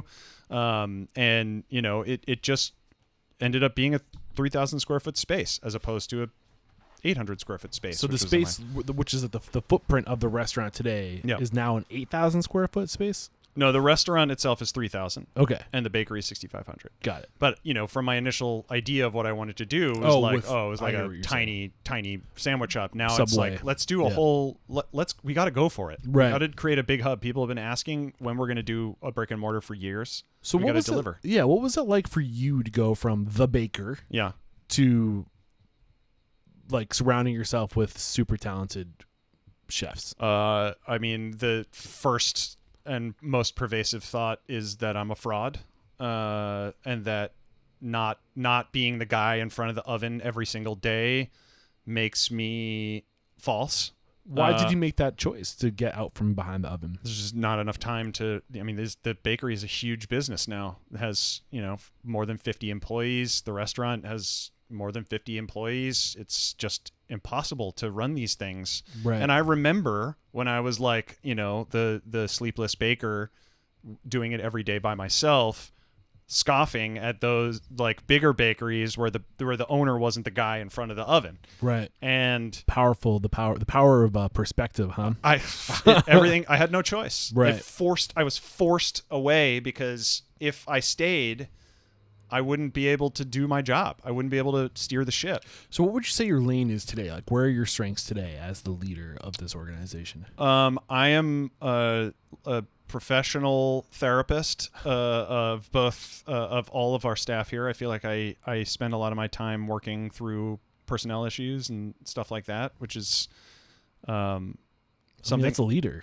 Yeah. I mean, it's hard. There's really heavy things that happen. There's, it's difficult. Humans are difficult. They're always difficult. Right. I'm difficult. It's just by nature.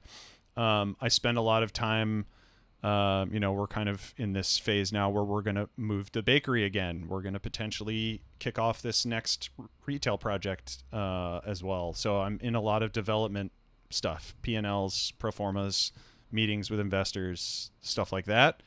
And just also getting my managers up to speed. I feel like my focus is mostly on the management of the two businesses and making sure that everybody's got a handle on. When you say the focus is on the management, on the managers, yeah, and making sure that like every moment that I'm around, I'm instilling as much of my ethos as possible into those who are going to be left to run the places after I'm not here, being like, you got this, right? Like, and back away slowly. And I think that's the name of the game, is like really recreating yourself and others. Like behind every great business, behind every great restaurant is a great person. And what they are good at is recreating themselves and others, or finding people like him. That makes absolute sense. I don't want them to be me. I want them to know what things are important to me. And then I want them to make their own decisions because I trust them as they are. But like you are the original visionary. Sure. Right. And it has to live within the realm of that vision. Right. You know? So that's established. And now it's more about the nitty gritty and details, making sure that it stays in that way. And that the never ending cycle of refinement and narrowing that bowling lane is still happening after I'm not 1% better every day. Right? Yeah. So when would you say you got to the point where you got your ethos instilled in your people? You said that's done. When did that happen? I mean, it's still happening at the restaurant. The bakery is doing its own thing right now and is doing spectacularly. What is that process of getting to that point where your ethos has been instilled? How do we recreate that in our business? I mean, it very much has to do with hiring. It very much has to do with the right people in the right place. We have two top level managers at the bakery. We have the head of operations, and then we have the head baker. And those are our two kind of pillars. And those two work extremely well together. They're extremely communicative, and communication is something that I harp on constantly. And I think is one of the most important parts of operating these things. Yeah. Especially because a lot of times folks who work in food aren't the greatest communicators. And if we can help to develop those skills, it's not only useful just in the confines of the restaurant, but for everybody when they go out in their lives and, personal life and all that stuff. So part of developing that ethos is developing good communication. Yeah. What does good communication look like? Paint the picture of how information flows here. Yeah. I mean, I think it's crucially important that, I would much rather have over communication than under communication. If anyone has any alarm bells popping up in their heads about anything, it should be communicated. And training people to be thinking about what triggers alarm bells is important as well. Just looking for any possibility to refine our system or finding something that's wrong, especially because at the bakery, it's the same every day. We're doing the same thing every day, slight variations. How can we make this better? How can we kind of relay those changes to folks and help them to integrate them into the process? Are you using a system for that? Yeah, we Slack. Okay. We have Slack at both businesses. Are you using EOS by any chance? Have you heard of EOS? Do you know what I mean by that? I don't know what that is. Oh, okay. It's the entrepreneurial operating system. Oh. It's just like this. I was just curious because I'm a huge fan of it. Okay, I'll check it out. Listening to you talk made me wonder if you were using it. But it's just basically this channel. It's like basic. So you start with your annual meeting. It's a process for meetings and communicating essentially. Okay. So you start with your once a year you have your annual meeting where you go over your 10-year plan, right? And then it's your 5-year, and then it's down to 1 year, and then it's okay. What can we do this quarter to get to make our 1-year plan, and then what can we do this week to get to our 1 quarter goal? Cool. So it's just it just forces everybody to get on the same page. Goal setting, saying, and everyone knows here's what they where are we're together. going. Yeah. Here's your role in us getting here. What can you do between now and the end of this year to get us on track for that 10-year goal or whatever? I think that ties into the next thing that comes up, which is clarity of role, like constantly rewriting job descriptions as they develop, as the business develops, because they're always going to change. If they don't change, then you're a stagnant, you're not moving. So keeping things open and clear to everyone, and everyone knows what the purpose of their role is and how they fit into the process is extremely important, and making sure that those people are part of the development of their own roles, which I think is important as well. And that it's not just me being like, here's your job, do your job, shut Right. up. Like that's never going to work. Mm-hmm. The way it works is like, what do you think makes most sense? How do you know the role better than me? I'm not, I've done all these jobs. You're in it. Yeah, you're in it. What's the way to optimize? And if, it's hard to find people who think that way. Right. And it's also hard and to give you credit, it's hard to be a person who doesn't let their ego get in the way. You can't have it. Right. Can't have it. If you operate it the way that we do, you can't have it. Right. It's just not about it. So I've really enjoyed this conversation. Yeah. So where are you today? Paint the picture of where you are today in terms of like your like, challenges and like. So the restaurant, we talked most about the bakery, but the restaurant has been excruciating to try and wrangle. We opened with quick service. We're now a table service restaurant. We, didn't do online ordering initially. We added that on. Now we started Uber Eats last week. Finding the balance between what we pay our staff, which has to be as much as we possibly can, how we take care of them with benefits, which as much as we can, how we take care of our customers in terms of pricing and service, getting that to a place where, like, for me, it's the balance of, I don't want to push a sandwich price above $16.50. I really, really don't. Because then I think you cross an invisible threshold in people's minds where you're now an expensive sandwich. Right. And it precludes people in this neighborhood coming to eat here, which I just don't want to do. Beyond the fact that we give people little tokens that live in the neighborhood and they get 5% off for life. Right. I mean, it's interesting.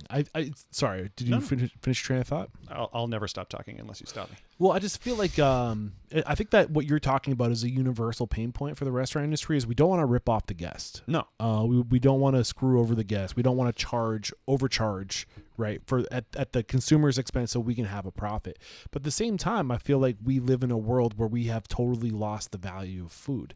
And it's 100%. like, listen, this quality of a sandwich should cost more than $16 in a market like California. 100%. And it leaves us only one option, which is volume. And that's the only way that we can become profitable is to keep things where they are and sell more of it. And that's how I don't compromise my values to make this place profitable. And we just became profitable here. Right. Well, when I showed up at 1 o'clock, Yeah. you guys closed at 3. There was still a line, Yeah. and the place was full. So and what day is it? Tuesday? Yeah, it's our Tuesday slowest afternoon. day. Right. Yeah. So there's definitely volume in the 4 walls. Yeah. So not is that enough. so is that why you brought on Uber Eats so you Yes. could raise your ceiling? Correct. Why use Uber Eats instead of doing native delivery? Because a couple reasons. A, because in exclusivity, they give us some cash on the barrelhead, which is helpful, some capital. And B, they have it all ready to go. It's not another thing that I need to control and manage. It's a switch you turn on. Yeah, and maybe it's a switch that we don't have on forever. Right. We're in the process of potentially expanding into another space to develop a catering department, like for real. Right. Because we don't have the space to really do what we want to do. And hopefully the catering grows to a point where we don't need to do that anymore. My number one concern with adding it was that we were going to affect the experience of the people who are coming here to eat in person and just overwhelming them with cars and drivers and pickups and madness. Just can't have any more madness. We're already too busy. So far it's been good and we can manage that. Is it something that I'm 100% philosophically in agreement with? Absolutely not. But that is a way that we can get to profitability in the interim while we try and grow catering. And that is sort of just the technical approach. We couldn't just like not make money at this restaurant for any longer. Right. So we had to pull the trigger on something like that. Got They it. were just the ones who kind of came out in front. So one thing that came up in today's conversation was this, you got away from the world of Hollywood because of the feeling of like farceness and just how fake Yep. it was, to kind of chase this altruistic path of food and beverage being real. Mm-hmm. And then you started to realize that, oh crap, it's here too. Yeah. Do you want to talk more about that? Do you want to identify like the change you want to see in the industry or the change you're trying to be? It's hard to know how different the world is now than it was, say, 20 years ago. Everyone is more, digitally oriented and social media is pervasive and, it's that way of like internalizing information and digesting it doesn't produce people with the right values. It's marketing speak. So I feel like I see a lot of people trying to do these things thinking that they have to approach it from a marketing angle. And I don't... When you say doing these things, what do you mean? Opening a restaurant. Got it. Or like starting... It doesn't have to be a restaurant. Opening any Small business. Yeah. And I do think that it's necessary to have a presence, but I think that presence should be you. It should be you as an individual. It shouldn't be you as some conception of what a brand is. The more personal you can make these things, the more human you can make these things in this digital world that we're forced to live within. If you live in a city, the more you can make that human, the more people will be on the internet and be like, oh, wow, okay, that's a real person. They're talking about real things. They are not using the same program language, whether it's marketing or just a person. People are speaking as if they are a brand, and I refuse to be a part of that. Right. Yeah. And it's interesting because now we're starting to sew in the world of AI in Chat GPT in prompts, Yep. and it's so formulaic, and now there's just these tools that are just dialed in to spit out this language. Good for you for getting out of the world of writing. Just before I'll try and write a book about all of these things, which would be very cathartic for me down the road. But I think that the more we can preserve people's individuality, like I think that like bowing to the sort of digital revolution and the way that it speaks to people is a weakness in people. I think it's insecurity, and I think... Say that again? I think that bowing to the sort of the supposed to's, the like things you're supposed to do. The supposed to do, especially digitally. You're supposed to post once a day. Yeah, you're supposed to at go particular live. times, and you're supposed to do it this way, and it's supposed to... You're supposed to comment on other people's... Yeah, because it'll draw you... It's all it is cries for help. All it is cries for help.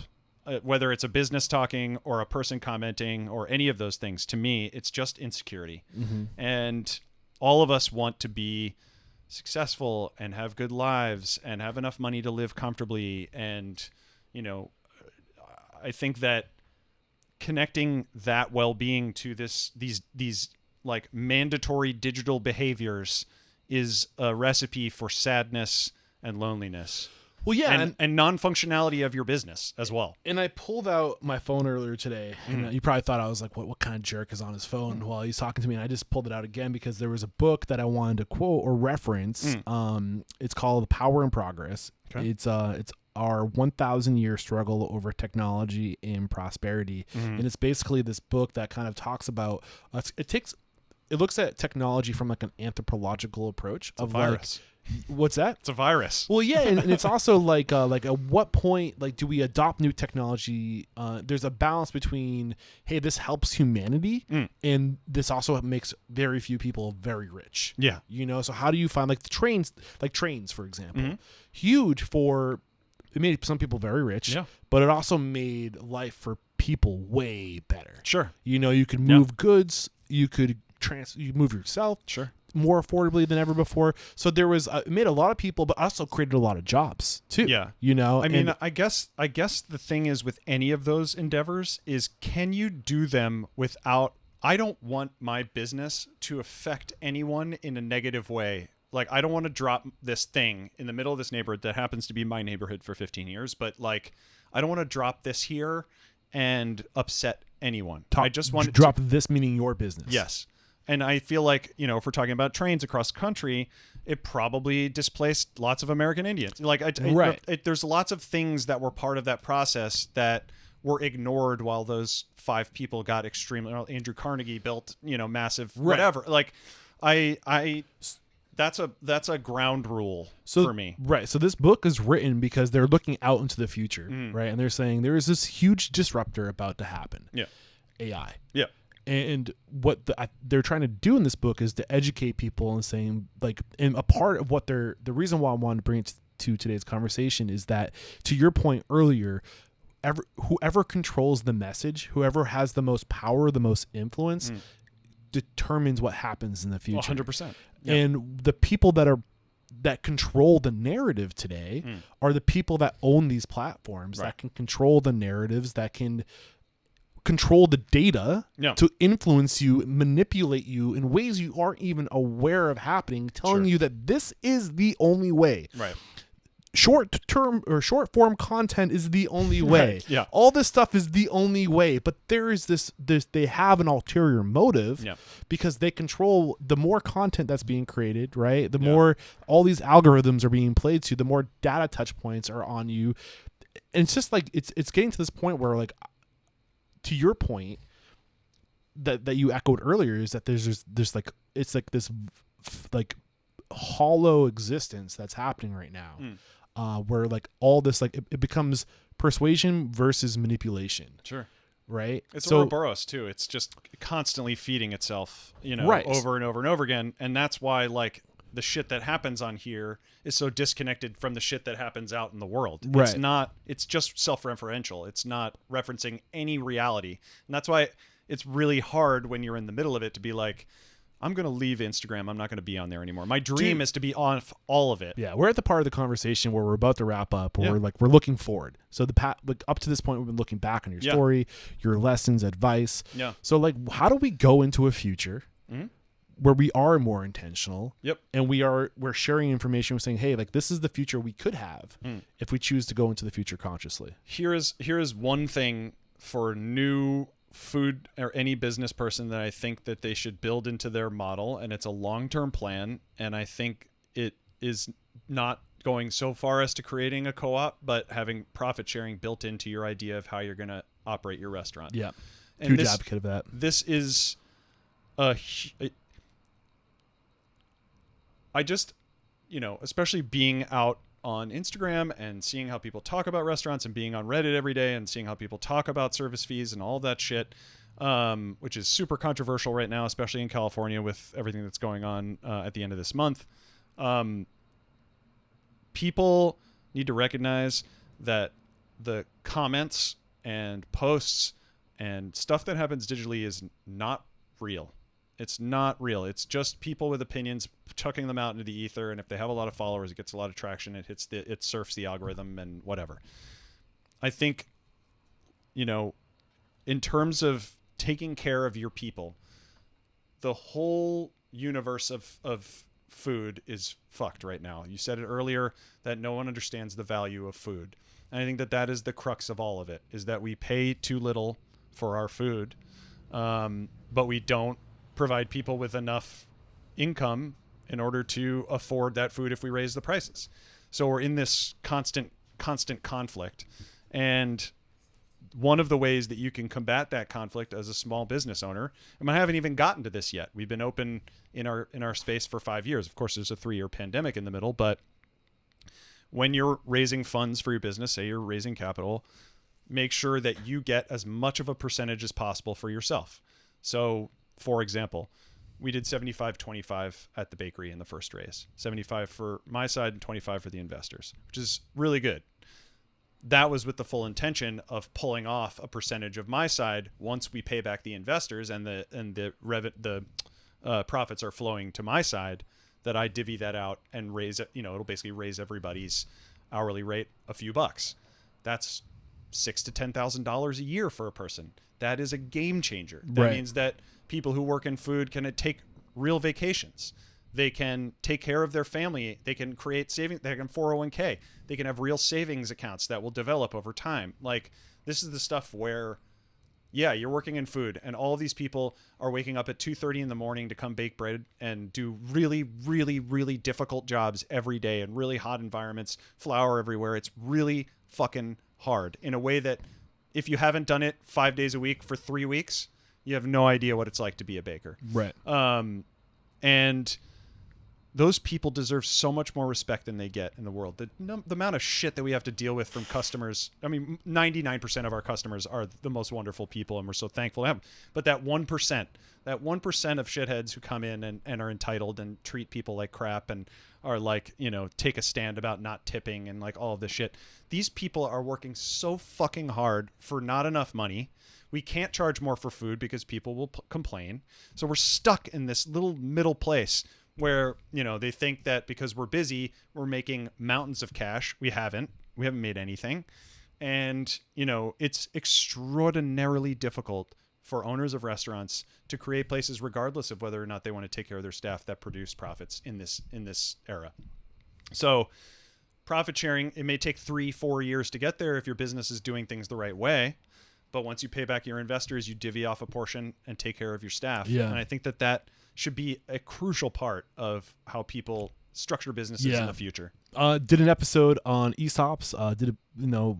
Explored that. Profit sharing, I think, is huge. If you're listening to this and you haven't checked out Profit First as a way to make sure your business is making a profit, so you can divvy it up, I definitely recommend that book, Profit First. Are you familiar with it?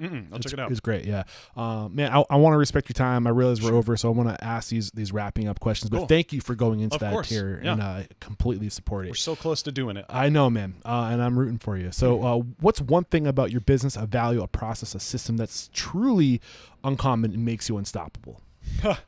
We are definitely stoppable. But I think that the way, this is a pretty broad answer. I don't know if you're looking for some specific, but our approach to making bread is really refined at this point. Like, we have a really great system that prevents us from,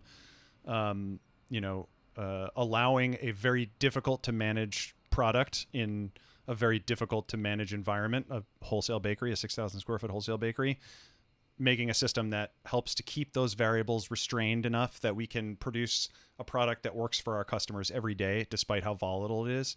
That is something that makes us, able to sort of behave like a big ship in flat waters, that where we kind of move slowly, but we move slowly at an even keel. And I think that's huge for us. So the mission statement is to change the world through inspiring, empowering, and transforming the industry. Mm-hmm. How have you personally transformed in your time as a restaurateur? Oh my God, so much. I've got, I still would start any book that I write by saying that I don't know what I'm doing. But I certainly have more confidence in my approach to certain things because I've been through so much. We only learn by failing. That's a very, repeated mantra that's out there. I wholly believe in it. But the key is, if you fail, if you make a mistake, if anyone in the process makes a mistake, that you build new guardrails so you never go down that path again. And I think that is, yeah. All right. This is the last question. It's a doozy. If you got the news, you'd be leaving this world tomorrow. Yeah. All the memories of you, your work, and your restaurants would be lost with your departure. Yeah. With the exception of 3 pieces of wisdom you could leave behind for the good of humanity. Holy crap. And your legacy. What would those 3 pieces of wisdom be?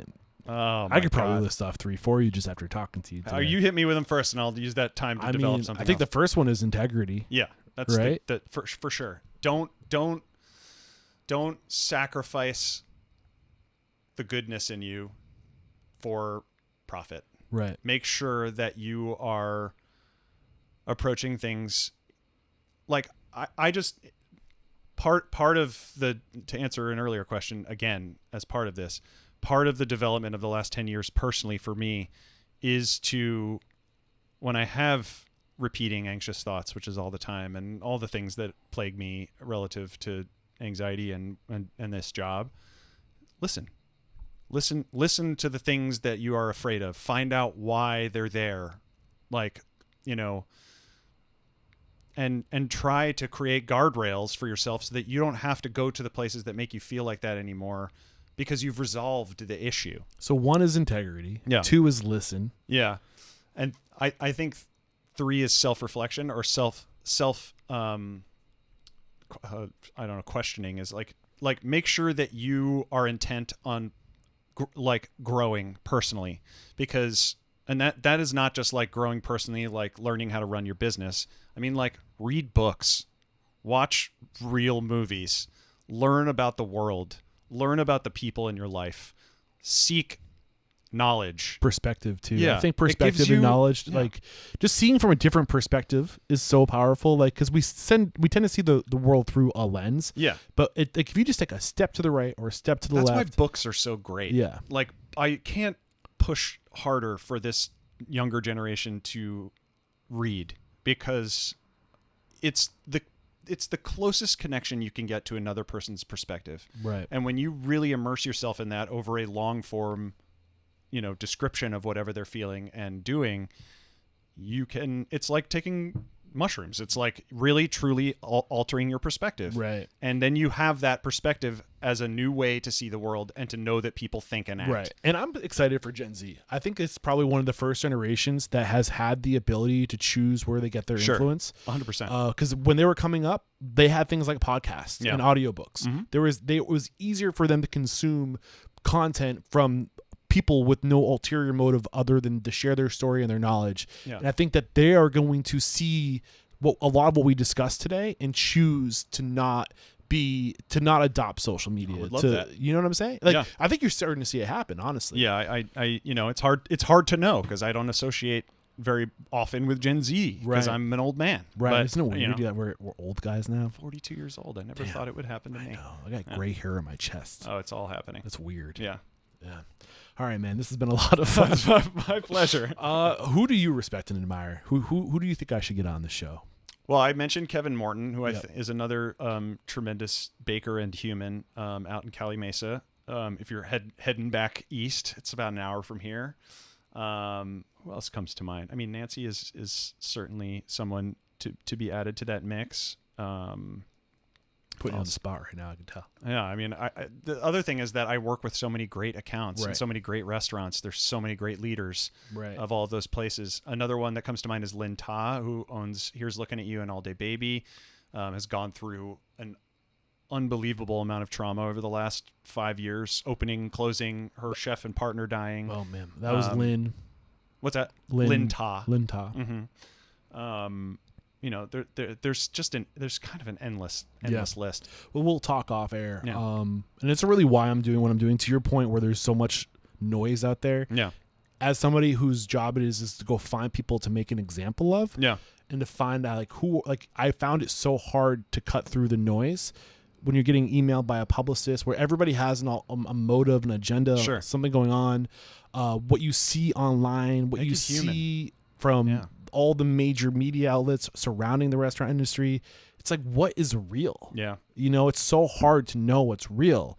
And people just like putting this image out for the consumer so they project an image of success and luxury or whatever. But behind the scenes, you start asking them questions about numbers and they're like, I can't pay my fucking rent this month.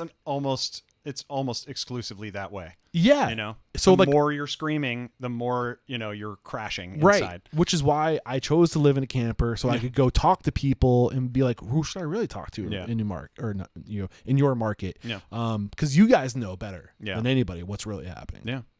This has been a lot of fun. How can we connect if we want to maybe purchase bread from you or sure. While we're in Los Angeles next time, come check you out. Our restaurant is open from 8 to 3 every day, and we're doing BG nights now on Sunday and Monday, where we have live jazz and a dinner menu. That's from 5 to 10 p.m. every Sunday and Monday.